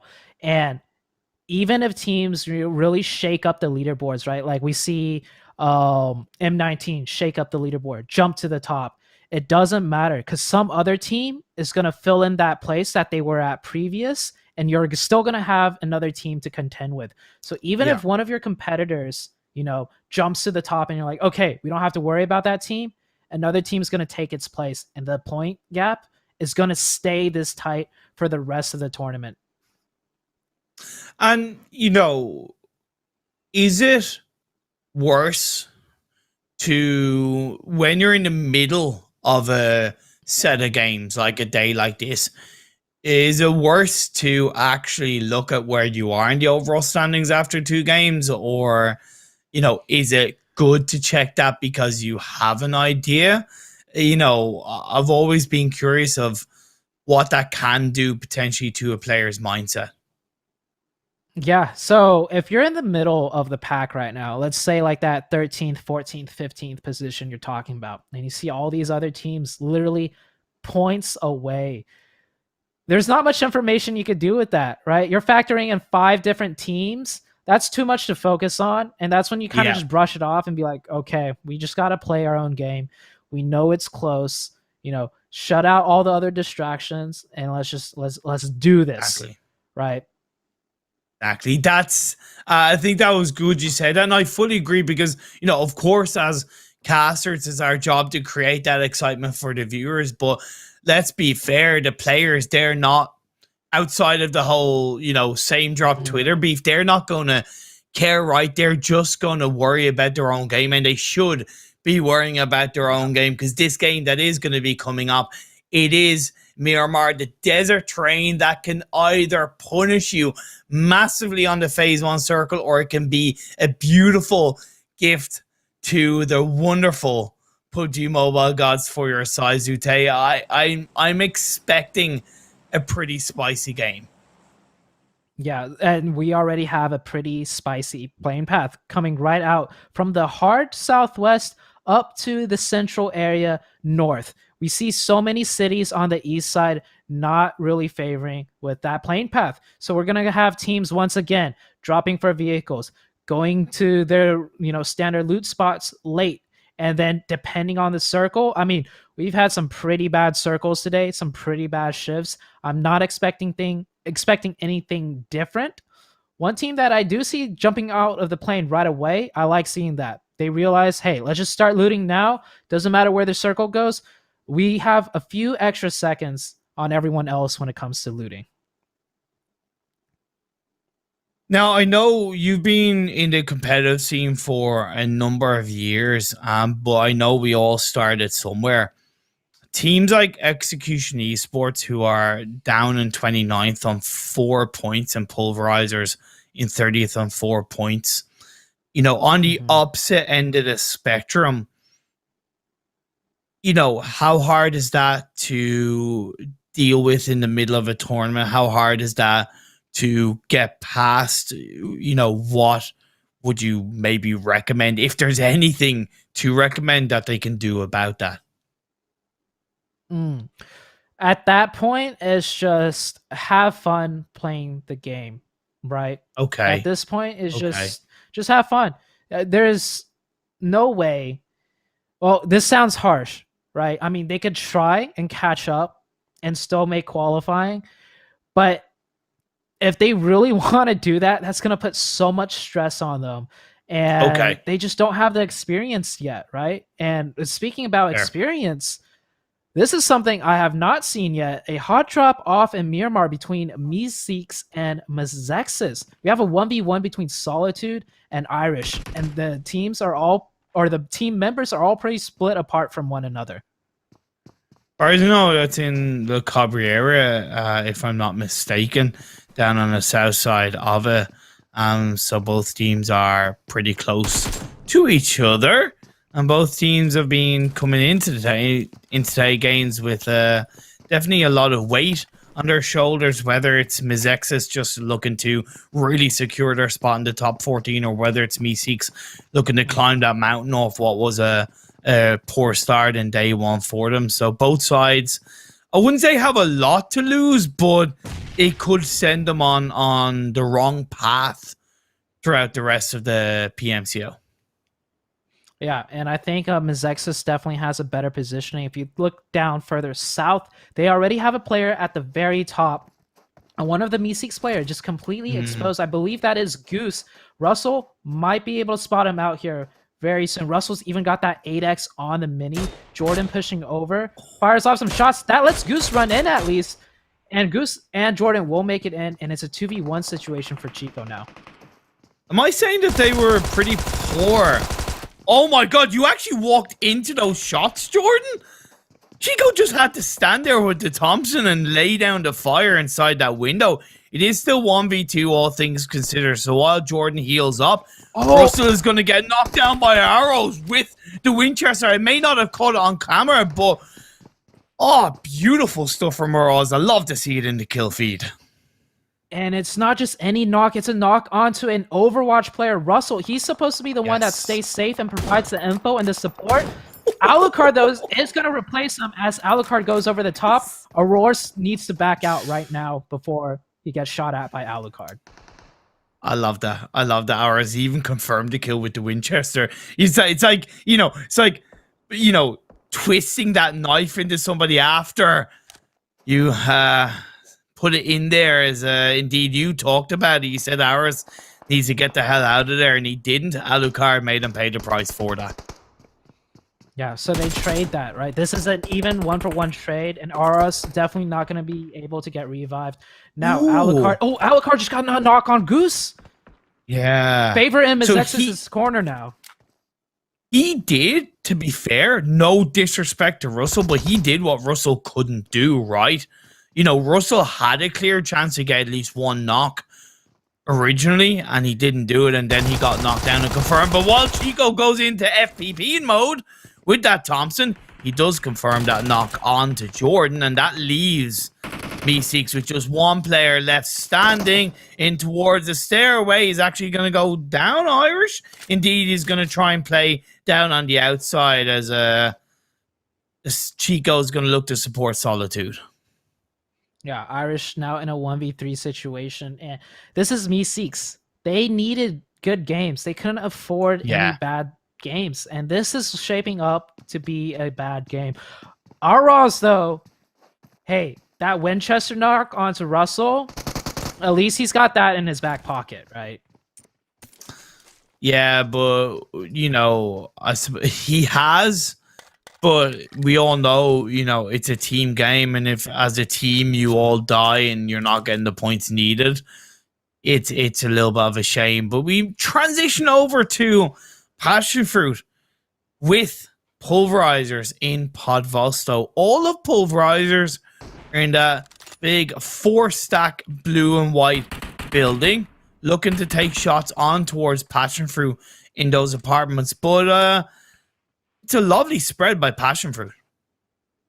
Yeah, Passion Fruit definitely controlling majority of the city. So loot-wise, I do think Passion Fruit also has the better loot. We see all of Pulverizers stuck in one building. It is a very strong building, though. That thing is like 5 to 6 stories big, and I think you call it the Big Chungus or something. Big Chungus building. I tried to be a little bit more respectful today, you know, but yes, the Big Chungus building. Yes, the Big Chungus building. With Passion Fruit, though, we've constantly talked about how they're a team that just likes to get the placement and the rotations in, right? You don't really see them be too aggressive. So I think the spread that they have is more so they're just going to keep shopping. They're going to keep looting. And once they've looted enough, okay, we'll leave. We'll rotate, right? So I don't expect anything too much to happen out of those two teams right there. Well, I did see on the kill feed that looting is going to have to slow down a bit because in knockdown came down onto No Mercy by Pulverizers. I'm not saying that's going to give Pulverizers a confidence boost enough to push the fight, but they might look to switch things up. DRX sitting pretty nicely. Digital Razor X, a team who are currently in 28th, but they are, unlike Execution and Pulverizers, they are definitely much closer to the teams above them. They're only 6 points behind Straight Out of Pal, and they do have these 2 games in hand. They're even close to Meeseeks, who are in these same games. So there's still quite a lot of chance for Digital Razor X to mark their X spot in the standings and climb up at least a good few places coming into the final 4 games. Yeah, and they're also holding down a very strong building. That church on top of that hill gives you so much vision. Unfortunately, it is only the first circle, so with the hardships involved, it might go away from them. There's a high chance it might go away from them, but you never know. This might be their lucky break game that they need, and they'll shoot up the leaderboard just like M19 did. Syndicate, who had a really strong day 1, have looked a bit lackluster today. Do you think have you noticed them maybe trying anything different, or do you think it's maybe a product of teams like M19, JCR, other teams just rising a little bit more to the occasion? Yeah, I think for the teams that did well on the first day and have a huge lead, they are missing that internal drive to, come up and like push points even more. Because it's simply just not there. As much as these teams all want the win, the situation is just different. So this is why you do see a lot of teams on the lower leaderboard have these come up games, right? We saw it yesterday. We're seeing it today. That little spark is a huge factor. And so the point spread, yeah, the lower tier teams are trying harder. The teams that place better, not saying they're not trying as hard, but they simply just don't have, that fire lighting them up. EFC rotating through the fields as Ralphino of M19 just kind of stops by the side of the road and, doesn't necessarily put a thumb out looking for a lift. He puts a gun out looking for a couple of shots on the EFC. The rest of the M19 crew are close behind. What's important for EFC initially, at least, they do have a little bit better of a position on the edge of the circle, but I think M19 recognize that and they're going to wrap around EFC, and EFC also notice this and they're going to react to that by pushing a little bit further because they know they have the space to do so. So quite respectable reactions from both sides. Yeah, gentleman's agreement right there. Both teams understand, hey, the circle just changed. This is a rotation-focused circle. We're both on the edge. It's Miramar. Okay, we're not going to bother you. We're going to do our rotation, and likewise, right? Because if these 2 teams stopped and fought on the edge, they're going to be put so far behind on all other shifts. So these 2 teams, gentleman's agreement. We did see phase 2 shift to the east pretty heavily, to be fair, and it puts Los Leones, although not in the center of the circle, it does encapsulate a good 40%. So as much as the edge of Los Leones is in play and you've got a lot of high ground hills, teams will definitely want to be careful moving in a bit too deep into the Los Leones area. Yeah, and the other part of the zone that is still in play is what I will now dub the Panther Hill. Yesterday, we saw that hill on the southwestern side of the circle right now just get crazily hard shifted upon, and it was open the whole entire match. So there's a chance we might see another Panther Hill ending, which would make for some big assignment as Brain taking some shots into the back. He is going to run down back into safety, though. It's like he's just looking, getting a little bit of info, and then suddenly a couple of shots fires his way. It's kind of like, what the hell? And he just instantly reacts. But they'll be able to hopefully continue to get a little bit of information. That will, of course, alert them to the fact that there's another team around him. So even though he took a bit of damage, it's actually positive damage, right? Because it gives them information. Yeah, it's better that they took that damage now peeking up there than later on when they're engaging a team and then he gets knocked, like, taking a fight.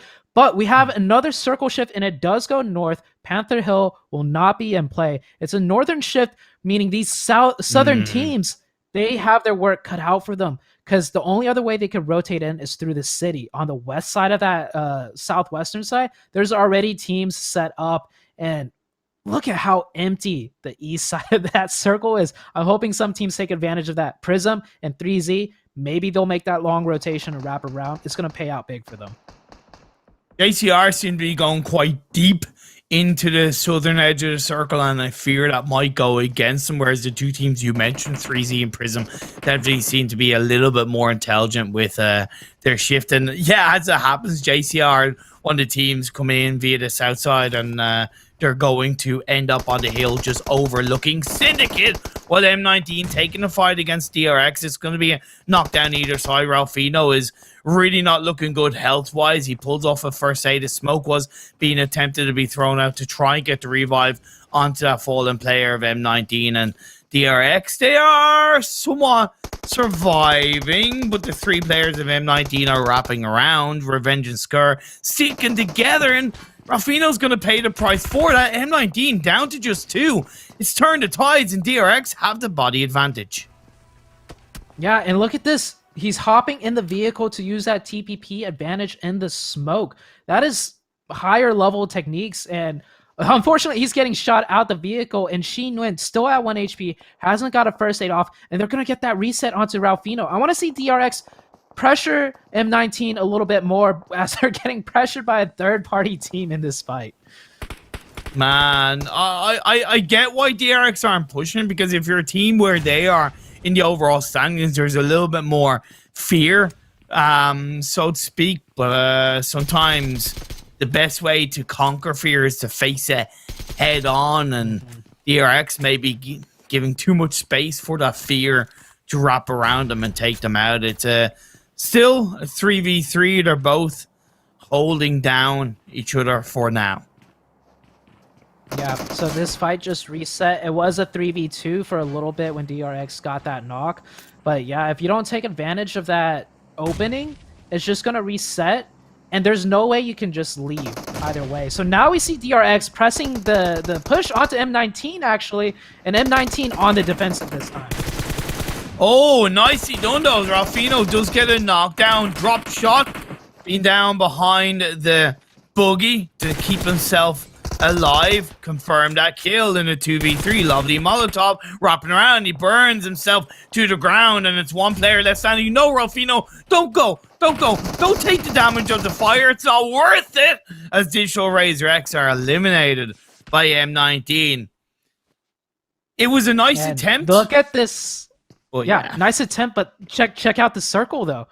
That attempt could have been huge for them. They would have gotten that circle bless that I was talking about, but M19 went out that fight, and I bet you they were thinking, why didn't we do what we just did when we had a player knocked, right?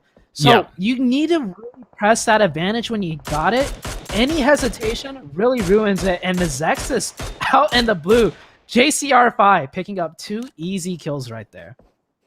Yeah, as much as I thought the direct south rotation from JCR might hurt them a bit, they found some solid spots on the bumpy hills on the south side. They do have Syndicate on one side and 3Z on the other. Again, 3Z team, which I really credit their rotation in the previous phase. And one other team that's looking good, you don't see them right now, is Prism, who are on the eastern edge of Los Leones, nicely in the circle. Yeah, this circle, we have the mountain in the middle, right? And then we have these ridges on the south side and some compounds. And I'm speaking too much. And we also have a lot of fights going out. Chico, the last one from Azex is just going out just like that. We're going to see a lot of these scrappy fights as it leads into a more chaotic ending depending on the next shift. Don't overpeak when one of your players is knocked out. Don't kind of put more pressure on your team. I'm all for getting information, but to me that wasn't needed. Yeah, if he got knocked there, the rest of his team, they need to send one player back. And you bring up a Yeah. good point. Pay attention to when the circle is about to shift. What I hate seeing the most is taking unnecessary peak challenges right before a shift comes out. Because if Yeah. you get knocked, that slows down the team rotation for everybody. And it's so detrimental when we're playing at these higher level tournaments where the rotation really matters. It can really create that domino effect, right? That massive negative domino effect. But Snatched, still taking the peaks. Maybe, yeah, okay. Think twice. Don't peek again. Look at the circle, Snatched. It's about to shift. Heal up, boost up. Get ready to make a fast rotation with your team if they call it. Rage with a really good knock with that mini 14. Well, see, that's an okay peak, right? Because he's with the rest of his team and they're inside the circle. Yes. So that's kind of a legitimate peak. Yeah, and he's peeking into a section of the zone that it might get shifted to, right? So he's preemptively working information, getting knocks. Maybe they do have to push up north. That player no longer has a helmet, and that could change the fight.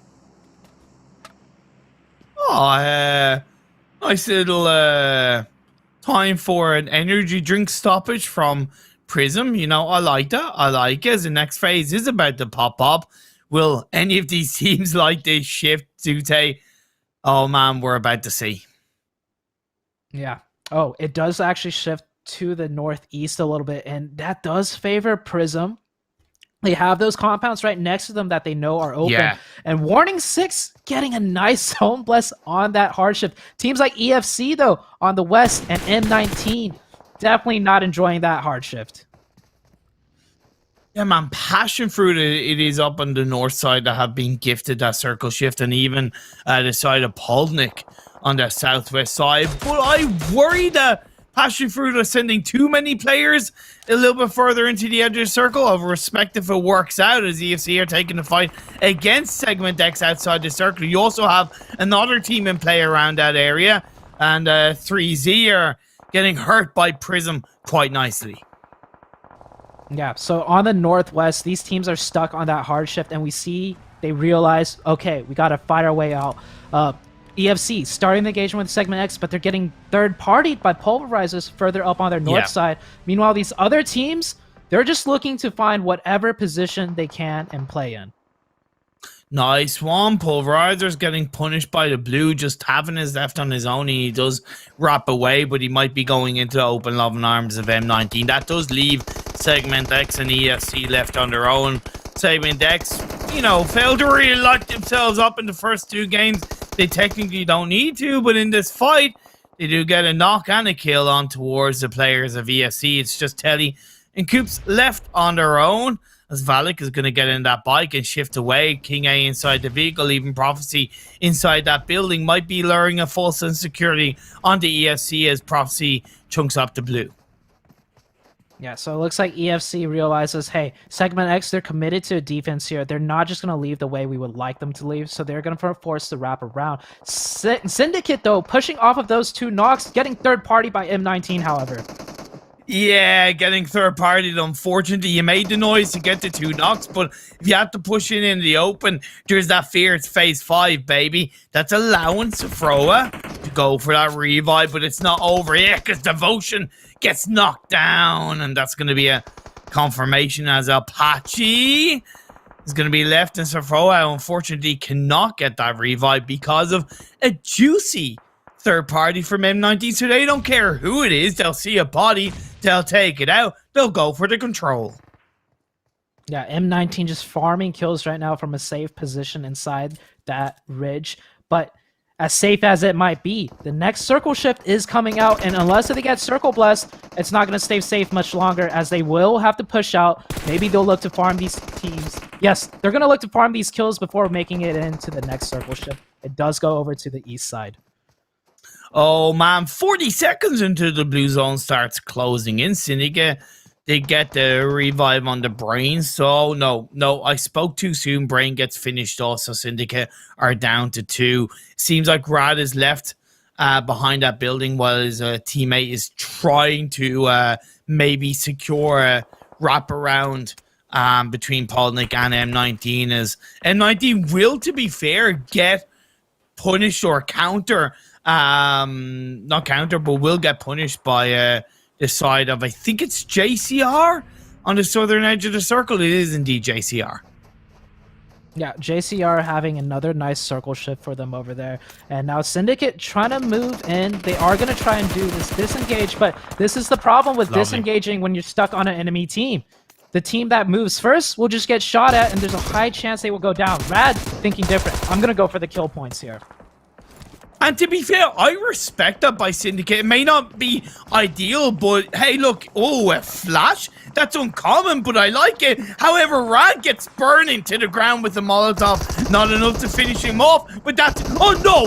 No way! Rad found it? He got the knock? He got the confirmation? What a turnaround! I actually really like that push by that player. He knew Rad was burning up in the fire, but Rad, just insane aim and mechanics, winning that fight right there.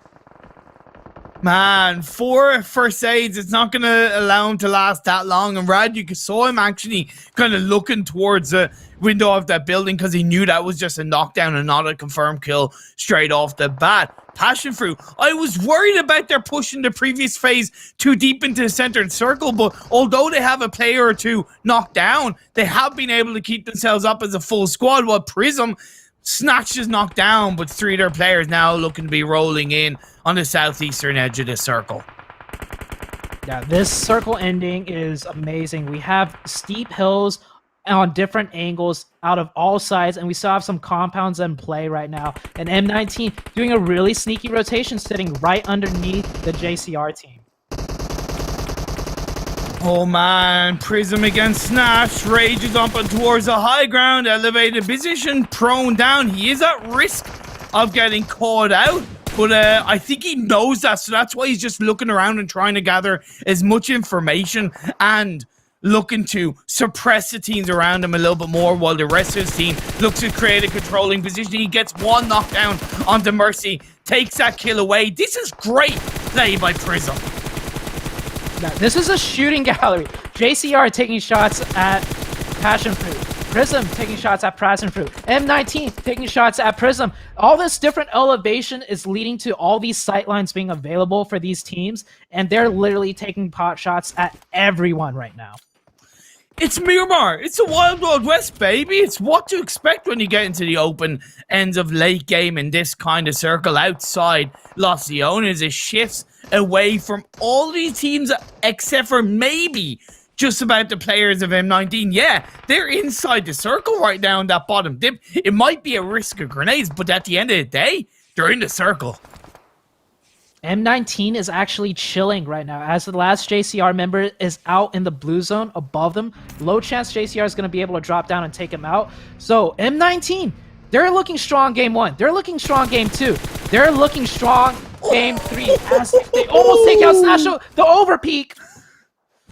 Oh, the overpeak off the back of a knock will go against M19, but Snatch, who drove in on that truck, has been able to secure that position inside the circle ahead of Passion Fruit, but Sleepless finds Snatched. So they may be inside the circle, but they don't have their position secure because they didn't wipe out M19. They didn't push in onto M19, and that revive pulled on through. So right now they're pinched. However, as the players of Prism look to try and stay out of trouble, that could allow M19 and the side of Passion Fruit to re-engage on each other.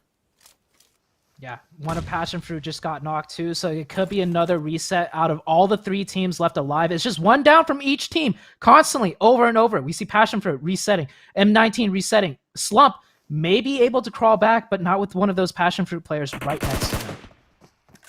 Blue Zone to phase 7 as Jay does confirm that kill on the Slump, leaving Prism down to a confirmed 2. Can't get that revive off on to a dead person, my friend. Unfortunately, leaves Passion Fruit up as 3 with the man advantage over the last 3 teams. M19 once again into the top 3 for the 3rd game running. Consistency personified, but then can they turn it into a 2 chicken dinner back to back. That's nearly going to be the case. Skir keeps our hopes and dreams alive, but Jay comes in and fires it up to take down the last player of M19, and that's allowing Prism to capitalize off the back of that. They spot it out, but not Sleepless. He's holding it down. Rage is the last player standing. He's pulling off a first aid, but all that while, it's given time for the players of Passion Fruit to get the revive, and when they get the revive, they do make it a 2v2. Pre-fire shots by Sleepless to keep the pressure down on the Prism. Phase 8, the blue zone has finished up, so we will see phase 9 in a matter of seconds.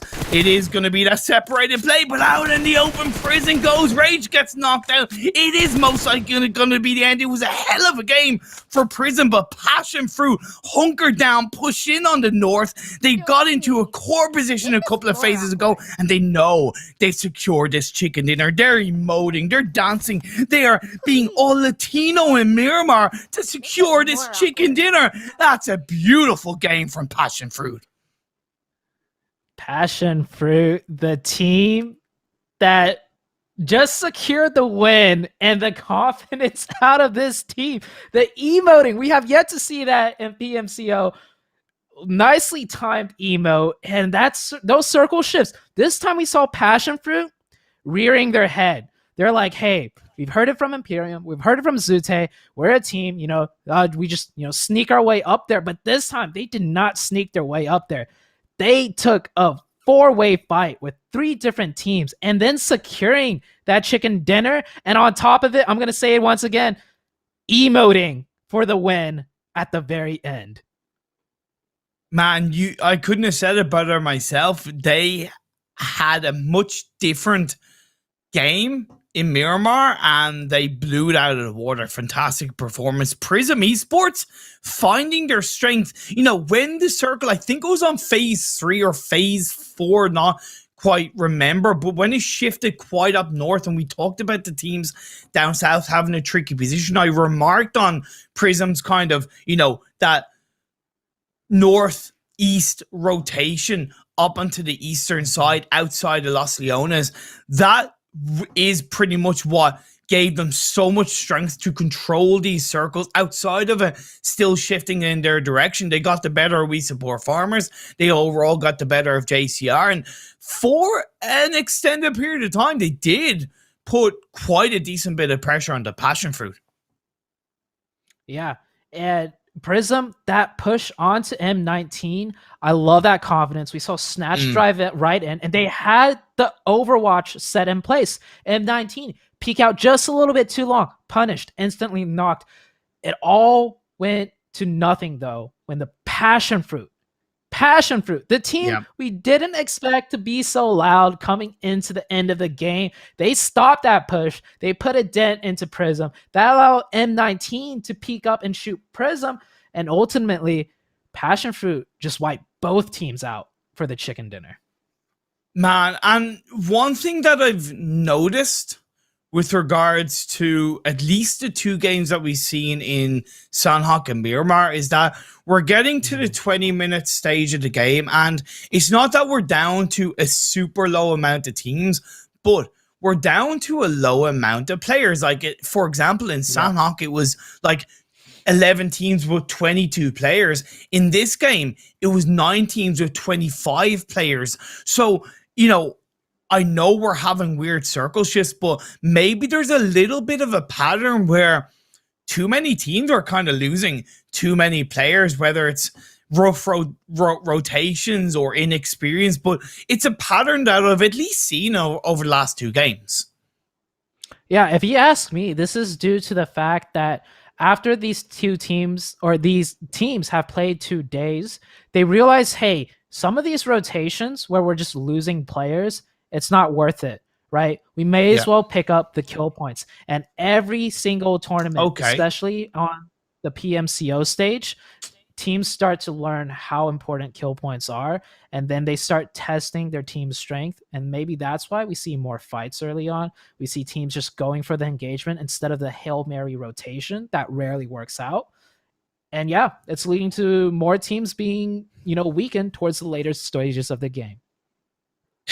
3 games down, 1 more game to go in day 4 of the PMCO 2021 Spring Split North America, brought to you by the wonderful folks over at OnePlus and the OnePlus AT. So you go grab yourself a passion fruit drink after that one. I'm going to grab myself another one, and we'll see you back in just a few.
OnePlus 8T. This has the 120 hertz, so it is wicked smooth. 15 minutes will get you charged up for a whole day. And this has a quad camera too. We got a 48, a 16, a 5, and a 2 megapixel.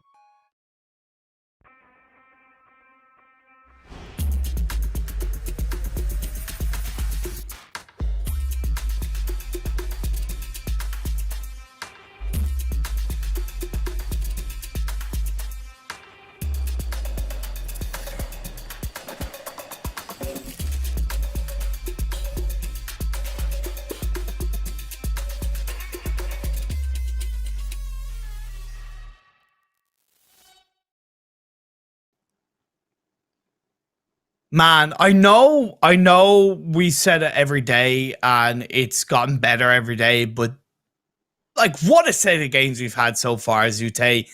3 games down, 1 more to go. Will the Wrangle once again provide us with the excitement, the intensity, and the all surprising circles? Yeah, so we're going into the last match of the day, a Wrangle. Last match of the day yesterday, Military Island. Sorry to break it to you, but I don't think we're going to be able to top that one, right? But we do have Passion Fruit, right? Showing 2 different sides. And I'm just loving this Passion Fruit team right now. I love their name. I love how they're surprising us. And they're looking good, too, in the standings. Yeah, they really are. Let's have a look at the overall standings and see how these teams are playing out. Outside of Passion Fruit, we do have to touch upon, and we featured them heavily already today, but I think in this case it's deserved. M19 with 1 game to go. We've overtaken first place by already 8 points, and they have 1 more game. Yeah, their placements today is literally 2nd place in the first game, 1st place in the second, and 3rd place in the third. Top 3 for 3 games in a row, and they're picking up kill points, and they're doing it in different fashion. Each game, they show they have the skill and the technique to handle different situations. This M19 team is really showing up today, and they're really showing us what they could bring going into PMPL. Team JCR, in that last game, they still got 13 points on 5th place. In the overall standings, that's put them up to 12th. And they do still have another game, which they can get another 12 points. And that would put them in with the whole 80-point calculation that we see ourselves, being in the top 14. So gotta give them a lot of credit. Yeah. So we're going into the last game. That 80-point mark that we're talking about, now is the time for a lot of teams playing and not playing to see how the standings are really shaping up and taking note of which teams in particular that they might have to watch out for to contest that 14th place spot. Moving down to the bottom half of the standings, it's still a bit of a struggle for Enigma Fan Club. Polnick and the side of Meeseeks, who are in 26 with 32 points. To note, of course, they're only, a good 8 to 10 points away from getting into the top 20, but at the end of the day, they're still down in 26th. Yeah, they're down in 26, and they were the first team to go out on that Miramar match. And I'll tell you from experience, being the first team out, losing a fight in a hot drop is the worst feeling. Because not only do you go out early, you're sitting there with nothing to do, knowing you just fluffed up that game, and you're just waiting, and you're waiting, and you're waiting for the next match to start.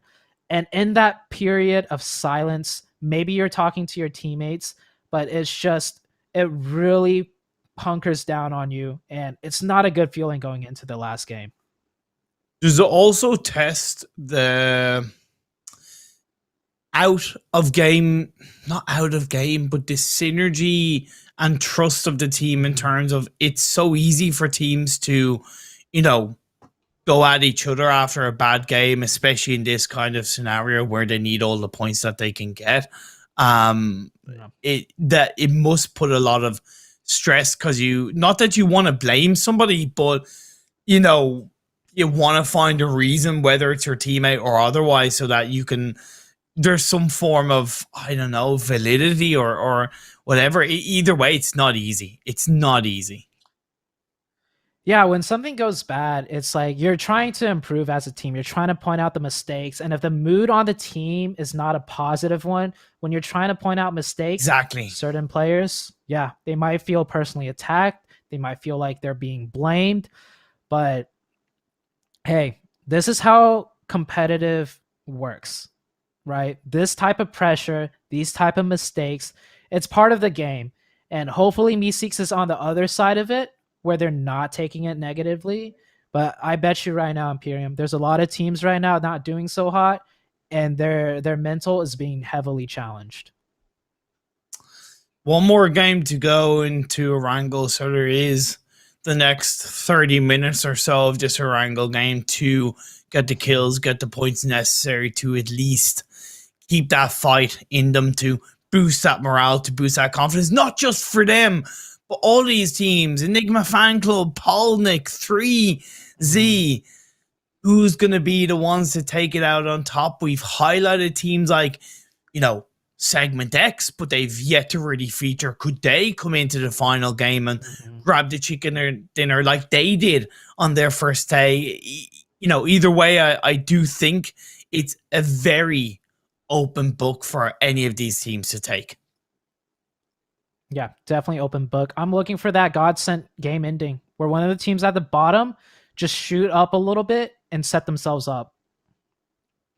That's exactly it. And the playing path is shining up on our screens in the greeny pastures of Erangel. It's starting down the south side of Military Island, and it's a little bit to the east, and it's going up past Severny. Yeah, this plane path is definitely one of the better plane paths. No team should really have any issues. Maybe on the west side, they'll be a little bit late getting to their drop spot. But with the plane path being so vertical, there shouldn't be any teams like contesting cars to go to a similar location. Speaking about contesting, we're going to see a rematch, I believe, between the Pulverizers and Podnik out in Military Base. So they already fought today in game number 1. They have an idea of how both teams set up. So I want to see how the teams adapt to each other. Is their positioning off drop going to be different? Are they still going to try and go for that flank play, right? Maybe pulverizers, they're not going to peek as hard because we saw how strong their long range is from both teams.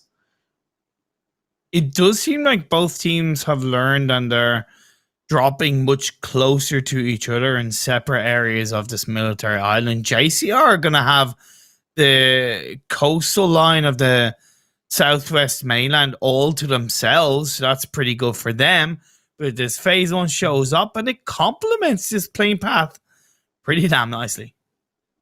Yeah, it's the circle right along the plane path, and it just centralizes right where the plane path was going. Now, even though it's a very central circle and it looks very favorable for a lot of teams, we still have the northern section of that circle pretty heavily in play. And if we get a few hard shifts where it goes south and then it goes straight up across the riverside, that always makes for some hectic rotations, and we might see some teams choke on that. As I noted, it does seem like there's less teams on the south kind of western side of this phase 1.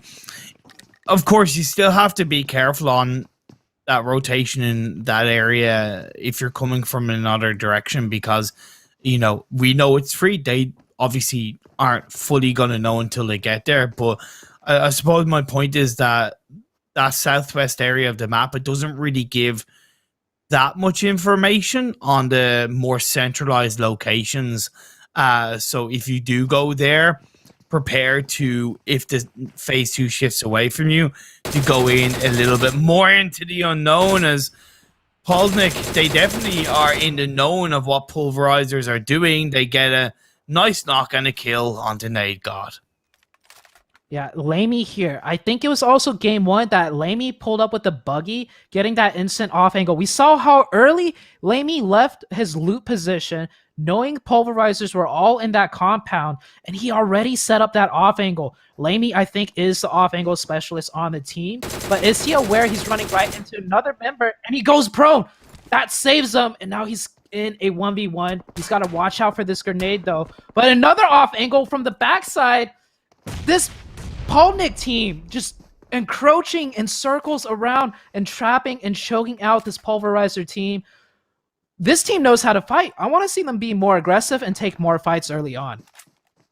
Yeah, I'm pretty impressed with the positioning on this fight. Not just the engagement itself, but the way the players have positioned and, like you said, kind of wrapping around and creating that pincer movement that leaves Phantom on his own for pulverizers. I will say that, of course, pulverizers are one of the teams with only 6 points in the overall standing, so they clearly are one of the weaker / more struggling teams, but that doesn't take away of how solid Polnik have been in both these fights and the way they've positioned themselves.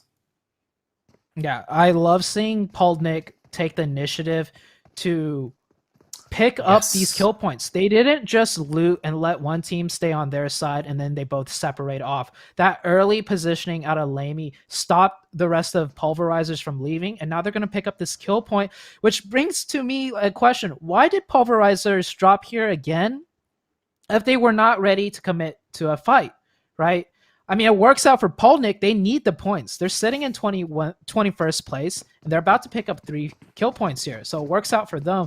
But pulverizers, I'm not sure what their game plan was. Maybe they're just having fun because you were saying that the teams down at the bottom, maybe they just need to have a mindset of having fun. So they were just looking to have a little bit of fun on that drop spot. And to kind of touch upon Polnik, yeah, you're dead right in terms of their overall position, because not only are they 21st, but coming into this, they were only 15 points away from the Terror in 16th place. So 3 extra kill points in this game alone at the start of it is very beneficial to them climbing up and catching up on the Terror. Yeah, look at this. They're using their utility. They know it's like a 4v1, but they're still taking all the precautions, pushing together as a team. This Polnik team, okay, we haven't seen too much of them. We're getting some highlights of them now in this fight with pulverizers and military base each time. Sure, pulverizers lower on the leaderboards, maybe not that strong of a team, But the technique that Polnik Yeah. is employing, getting the off angles, using the utility, pushing together as a team, it looks like to me they're a pretty decently strong team. So I want to see them try, especially going into the last day, right? Maybe pick up the aggression some more. Try a bit more Yeah. fights along the edge where you could take advantage of picking up those different angles onto a team. So it's a good start. Hopefully they hear these words, and I hope they end strong on this last game so they have a chance Yeah. at making it to the next stage. Execution, who did drop down in Milta with Prism, have sent one of their players away, I believe. No, actually 0 kills from Prism, but it seemed like it scrapped a little bit with each other, sending frees away. We support farmers are rotating into the southeastern side of the circle from their drop spot, and 3Z controlling Potato Hill. I like it. Yeah, Potato Hill is strong position to control 3Z. I don't know if they have what it takes to control this position, though, because any strong position means it will get contested. Teams like holding good positions, and we've seen Potato Hill defenses go down before simply because they don't know how to hold it. But it is the first circle. It might not even come into play, right? We might get that shift. Speaking of coming into play, we support farmers. You say they rotated here. I think they're either coming here for some scrap loot or they're setting up to fight because they're rotated from a central position in the circle out towards the edge into Prism. So this is very peculiar. I wonder if this is some strategy that they studied and know that Prism will be over here and they're setting up a trap for them. Could it be I don't like to say this, but a targeted engagement? Because right now in the overall standings, we support farmers are 13th with 61 points and Prism are 9th with 73. I'm not saying that's the case, but do you think it could be? Target or no target, right? Regardless of what team, like if this Prism team was a different team, I love this push because they're just picking up the kill point. Maybe it is targeted towards Prism, but I think this was definitely planned because we saw them, right? Rotate from a more central spot out towards the edge. They already have that perfect spread set up, pick up the kill, and now they leave. Now they go and prioritize their rotation right before the shift. We support farmers. Beautifully done. Every kill point counts, right? And look at this. They pressure that southeastern side with no teams around them. They have full control of that engagement, and now they're rotating. Beautifully done. Phase 2 about to pop up, and this... Oh, man, it goes up the northeast. The river is very heavily in play on this shift. Yeah, and I don't know if you noticed, but Segment X, one of the strong teams, and Mazexis already controlling those two crucial bridge locations. These teams, right, through their experience, they understand no matter how the circle shifts, if we do get that hard northern shift, we're already set up for it. So Segment X and Mazexis in really good positions for the rest of the game. Doesn't matter if it shifts north onto this other side of the river, or if shit's south, they already have that access point ready for them. Oh man, yes, Naya fields are in play on this phase 2 for now. You could see a team wrap around, like we support farmers, wrap around the northeast side of Yasnaya and end on the basically the little tadpole tip of the river, because not only is it, of course, gives easy access on the next phase, but it's also quite a high elevated position, which gives them a lot of information. Yeah, information is key towards the late stages of the game. When you see teams shooting everywhere and you're surrounded by teams, that high ground elevation lets you see like a pocket that's playable within the next zone shift. So while all the chaos is breaking out elsewhere, while all the teams are stuck on each other, you could just navigate straight to that pocket, set up some smokes, and you're golden for the next circle shift. I like that 3Z rotated down from Potato Hill, recognizing that they had the time. It's pretty early, and doing it quite coordinately. It might give them a bit of an advantage against M19 as Ralphino drives around in that buggy. I wouldn't say looking lost, but definitely risky in terms of information gathering. Yeah, the buggy though is probably the best vehicle for information gathering. The US Really? and the Dacia, yeah, the US and the Dacia, it's slower than the buggy, right? The buggy's really Fair. fast. It's really nimble. You can make sharp turns with it Yes. as long as you don't make too sharp of a turn and spin out. So Ralphino scouting beautifully with that buggy. He was making circles, but it was for a reason, right? Get information. What's open next to us? What's not open next to us? So well done. They pick up the info, and 3Z, for whatever reason, feels pressured by the team getting the information on them, and they're going to leave and scooch over to another position. I do think they've repositioned to a better spot, so maybe it was a transitional place that they stopped in, got information, and pushed in. So that's nicely done by 3Z. Fun fact for you, Zute, did you know the US has quicker acceleration than the Dacia? Really? Yes? I did not know that. Yeah. Wow. Well, I guess even as a competitive player, there's always stuff to learn. But speaking about learning, let's go ahead and learn what's going to happen in this next circle shift and which teams are going to... Oh! I was not ready for that one. Yeah. I don't think... You know what? EFC was rotating towards the east right before that circle shift. So I don't think they were ready for that one either. They're heading right back around on that insane hard shift. And this circle, man, that Razak City with the river, and you still don't know if it's going to go north or south and water. Oh, man. Okay. This is going to be quite an ending.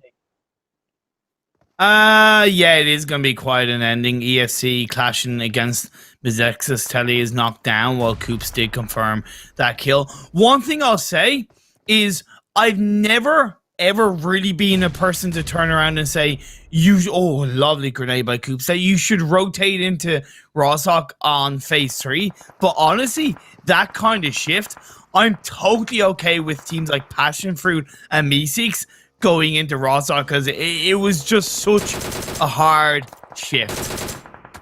Yeah, and the best position in Rozhok on a shift like this, I mean, you'll see teams try and get there first before anyone else, is the top of that warehouse. That is the only high ground that gives you good cover with buildings, right? Exactly. You have that mountaintop on the south side, but there's no hard cover up there, so it gets kind of tricky. And I do believe we already saw somebody's vehicle parked up there. I think all the teams know that's the spot to be right now for this circle, as it gives you options for the north, just in case if it shifts up there. And then you can also keep your vehicle safe if it shifts more south, and you could use that for the next rotation. I know Apartments is on the edge of the circle, but still being there is very tricky to me, because Apartments is a kind of location that it's all well and good getting there, and you talk about, you know, the disengagement, the exit strategy. Apartments has very little exit strategy. Yeah, very little, especially if another team decides to take one of the many compounds all around Apartments, right? And there's no way you could effectively push and fight in this school Apartments. It's just all high-rise buildings, and we all know high-rise buildings are the worst buildings to go aggressive on. Speaking about aggression, EFC finishing their fight with Mizexus, pulling right onto EFC and taking another fight. I think they're just switching the switch right now. They're turning it on. They're going aggressive, picking up the kill points. Well, yeah, because they're recognizing that, hey, you know, the circles aren't shifting in our favor, so let's switch up our mindset to complement what will now be a more edge of circle play, at least coming into phase 4, and they're making it pay. JCR down to 3. EFC still have 4 players. The next phase does shift up, and it's a northern shift. It's a northern shift with the river right in the middle of the circle. I'm with the next shift. There's a high chance the river is still going to be in, and the shift after, there's a good chance the river is still going to be in. So speaking so much about the river, Did you know? I'll shoot you a fun fact too. Yes. If you drive your car into the water, you can switch to the passenger seat underneath the water and use your first aids and your boosters, and you can shoot Yes. and throw grenades out of it. Did you know that one? Yes, I did know that, to be fair. Okay. Actually, I didn't know you could. Well, actually, maybe I did, but yeah, the healing part didn't come into my mind as much. It's very much being made famous. Grenade side as EFC tried to push away, but JCR are waiting. And knockdown comes on through. Is it going to be confirmed? Indeed, it is confirmed. So it makes a 3v3. Grenade being cooked up by Luck. You heard the buggy reposition. Doesn't quite catch on towards XTV. But another one is being fired up either side as he plays towards lower grounded dip. It was actually Spring that was knocked down and he got revived up, and Coops is still down on his knees, but hopefully he'll be able to revive up. But I just think that puts XTV under a little bit more pressure. Yeah, JCR should have taken advantage immediately. They got a double knock at the compounds, right? And they know one player took the buggy to the low ground. Here we go. There's that aggression I want to see. A little bit too slow for my taste. It still works out. They isolate the player that pushed when they got the 2 knocks on the other 2. So now it's a 3v2 situation. 3v3. EFC will get that revive. But JCR holding strong. EFC lose 1 player. They still have 3 left though.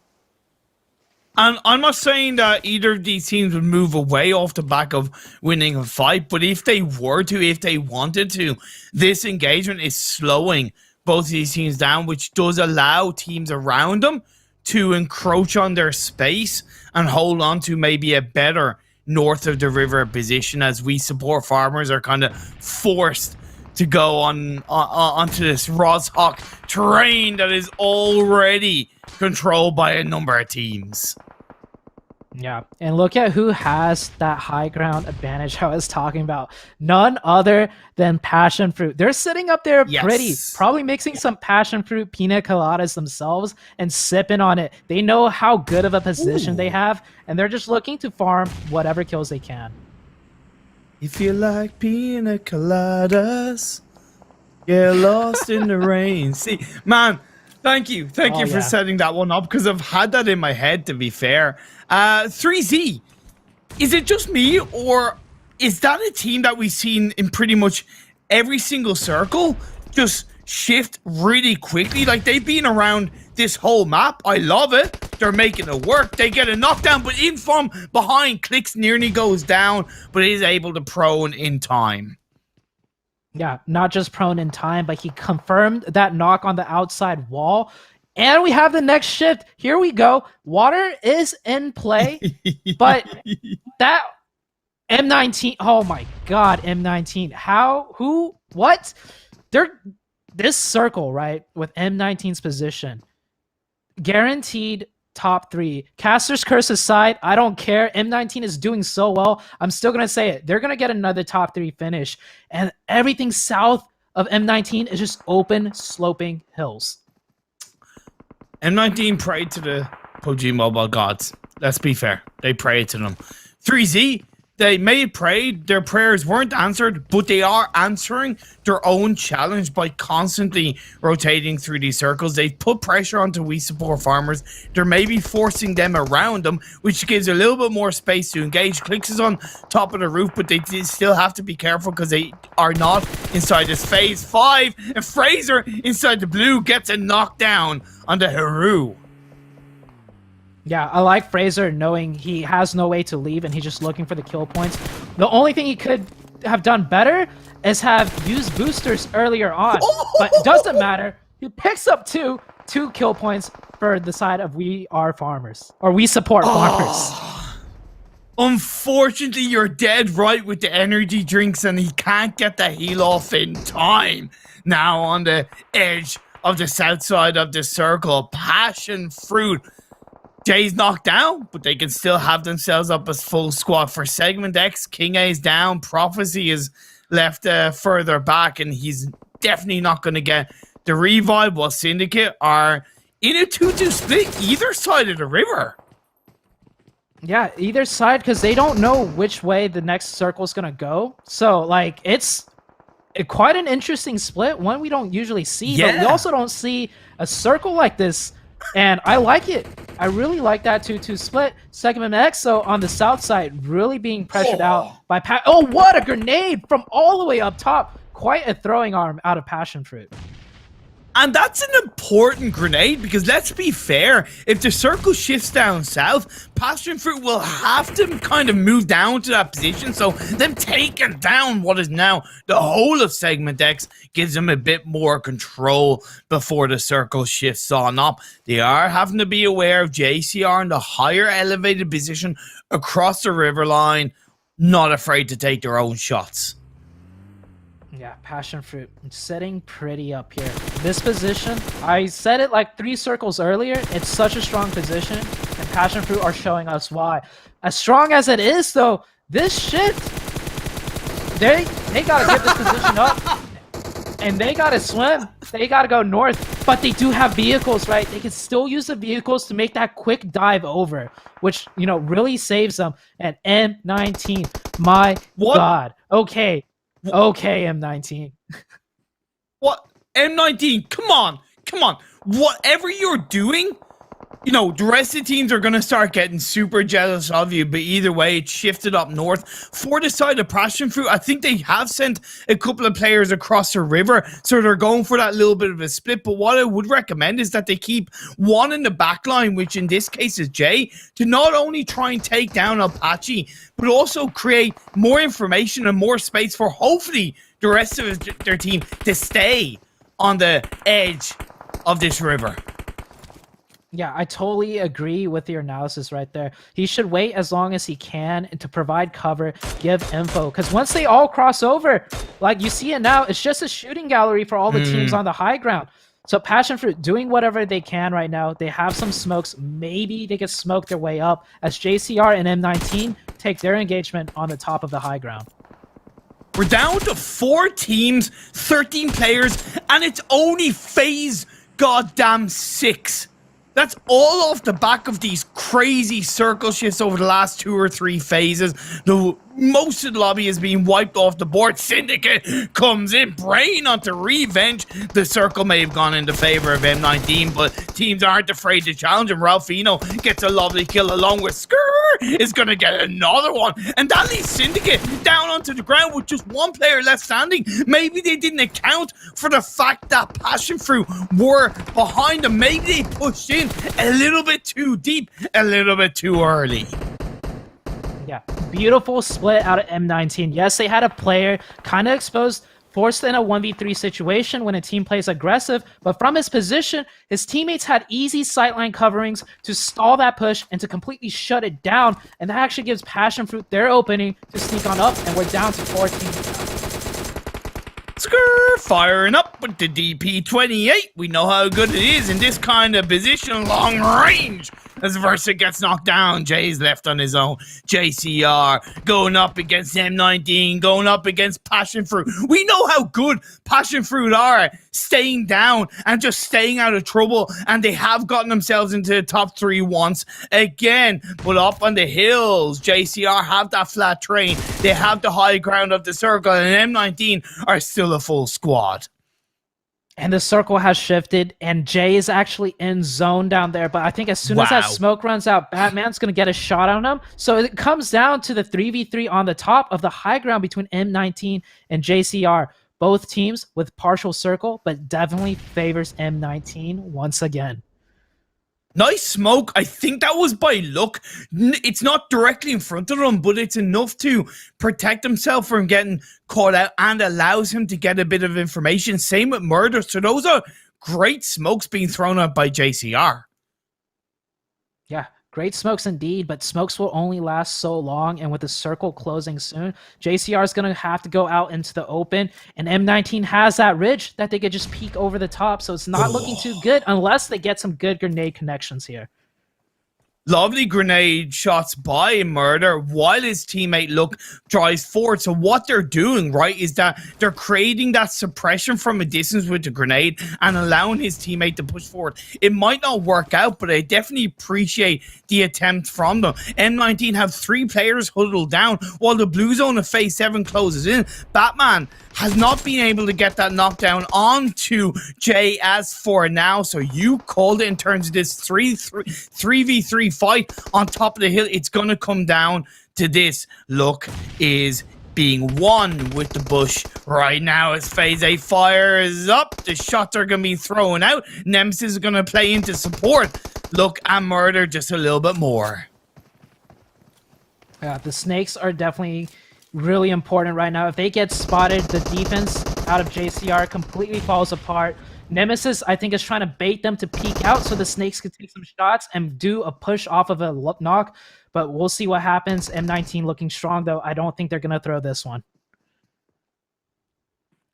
Stranger things have happened. It is PUBG Mobile. Between the circles we've had so far and the results we've seen drive on through, yes, M19 have shown their consistency. They've gotten a chicken dinner, but can they get 2 in 1 day? For JCR, we talked about how much they've improved, how much they've evolved, and Jay finds Batman, that one player that was probably risking the push from the side of M19 the most, has been able to take him out, and JCR, they're going to push on in. Nemesis is going to be on the back line. Look and Murder are going down, but what Look and Murder are doing is that they're pushing themselves forward, crawling in to get the information onto M19. Revenge is going for the revive. Jay's waiting in the wings. Phase 8 is going to be closing in the next 20 seconds while Nemesis goes for the push, but it's going to go against the last player of JCR, and they're wiped out. Revenge and Ralphino in a 2v1 against Jay. Jay's cooking up a grenade. Can he pull it off? Can he pull off the 1v2 and claim the back-to-back into Kobe? Beautiful. Jay, one more. Push on in. You're outside the circle. It's now or never. It's do or die. The shots are fired up, but unfortunately, it is going to be the side of M19 that claimed the chicken dinner.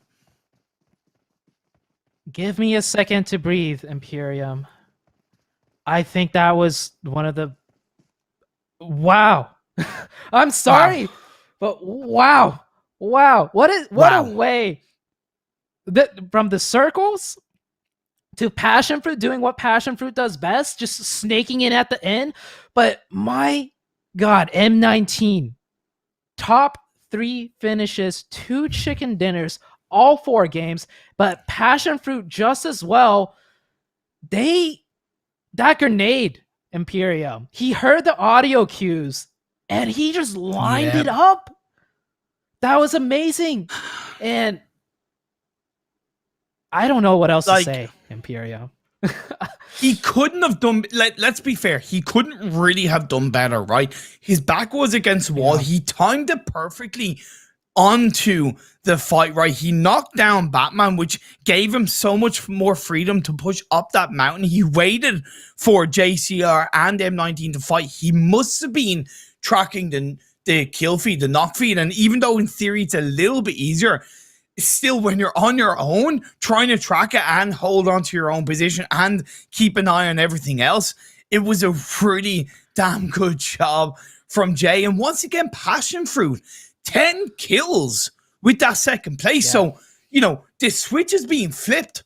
We talked about them being that team that were like just staying prone down, snaking along, getting the placements. No, they've come in today and they've proven to us, they've proven to themselves, and they've proven to everybody that they are not afraid to fight and win those fights.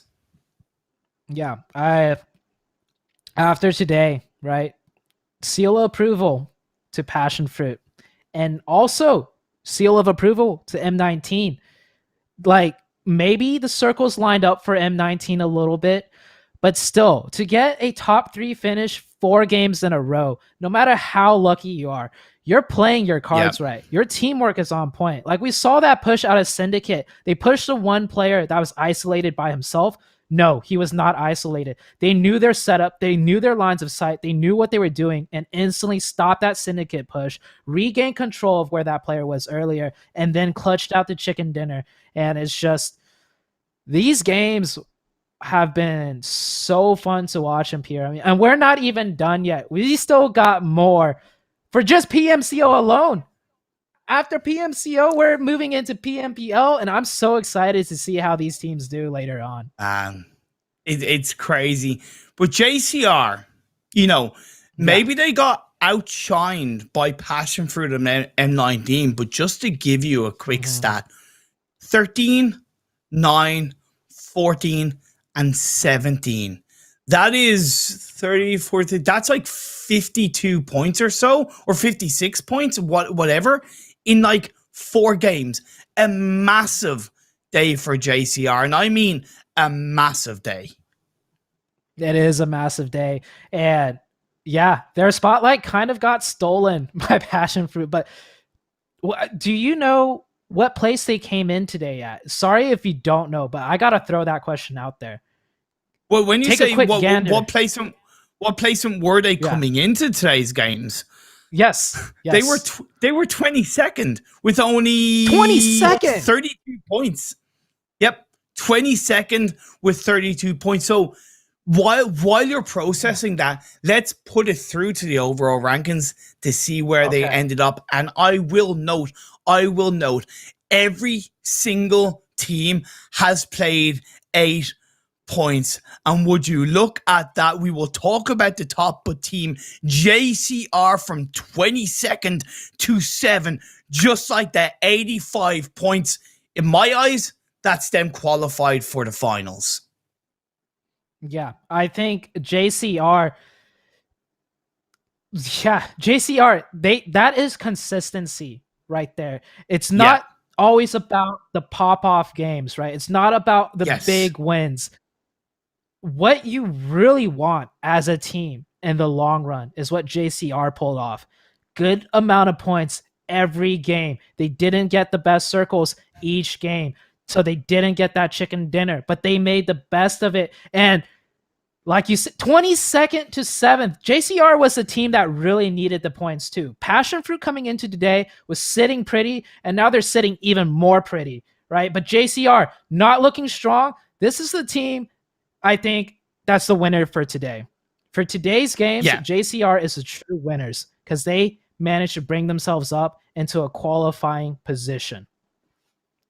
Of course, to quickly highlight M19, 2 chicken dinners in 1 day. They were already in first coming into this final game, and now they ended even bigger. 127 points in 8 games, 73 placement, 54 total, highest kill points. M19 looking damn good. But let's shift our attentions to what realistically is going to be important coming into the final 4 games. The edge of the top 14, that is Warning 6 and Enigma Fan Club, 14th and 15th on the same points. Yeah, and 14th place right now is 60 points, right? So let's take a look at 17th place, 55, 5 points away. Scrim Farm NA, 18th place, 7 points away. And then Polnick, within striking range to catch up.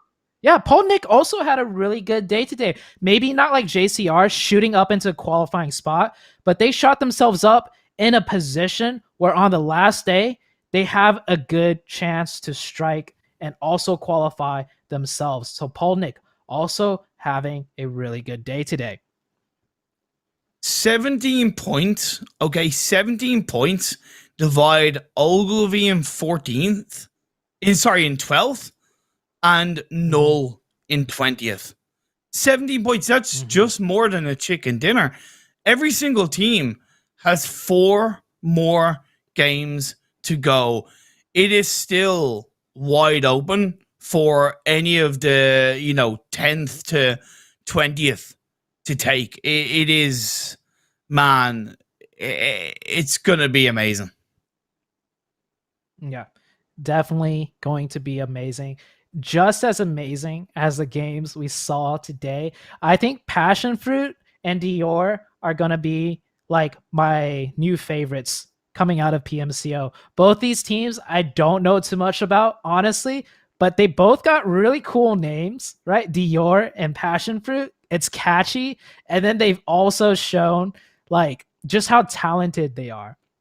So going into the last day, I have my eyes on these two teams, but I want to give a quick shout out to M19. There's a player on M19 that I follow on Twitter that we've talked through all these years, right, of PUBG Mobile. He's been grinding just as hard as I have. Ralphino.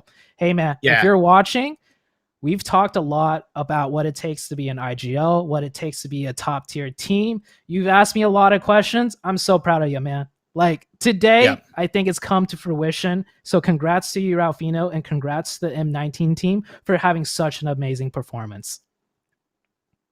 Couldn't have said that better myself. But before we close, let's turn our attentions to what is going to be coming up over the next 2 days. Tomorrow, it's going to be Groups A and Groups D. So teams like Hometown, Shine, Scrim Farm, NA, Godsend, along with We Support Farmers, you know, Enigma Fan Club, who are in 16th. Their 4 games are going to have to be good, because when we get into Sunday, where it's Group B and Group C, their finishing result is completely out of their control. So tomorrow, I'm really looking forward to see who is going to take the bull by the horn in their 4 games and show us what they've got. Definitely. And I want to throw a quick question to you. Would you rather be Group B and C that play on the last day, or would you rather be the teams that play tomorrow? Easily Group B and C. As much as I get the pressure of, you know, you being in the final day and the nerves, knowing that my like finishing position is out of my control is twice as worse. What about yourself? I would go with B and C too. Like for me, I want to see where the teams finish. Like any type of information gives me more reassurance than anything. Right. So B and C. Either way though, the action, be it tomorrow or in 2 days, the action is going to be at an all-time high. The pressure is going to be at an all-time high, and everything's going to count coming into tomorrow for both teams or both groups and the day after. Every single point indeed will count. So on that note, thank you all so much for tuning and supporting the stream, supporting the teams, and supporting the wonderful sponsors of the PMCO 2021 Spring Split. That is, of course, OnePlus and the OnePlus AT. Myself and Zute will be back tomorrow for 4 more exciting games. You will not want to miss it. Have a good night. Stay safe. Stay awesome. And see you all tomorrow. OnePlus 8 teeth. This has the 120 hertz, so it is wicked smooth. 15 minutes will get you charged up for a whole day. And this has a quad camera too. We got a 48, a 16, a 5, and a 2 megapixel.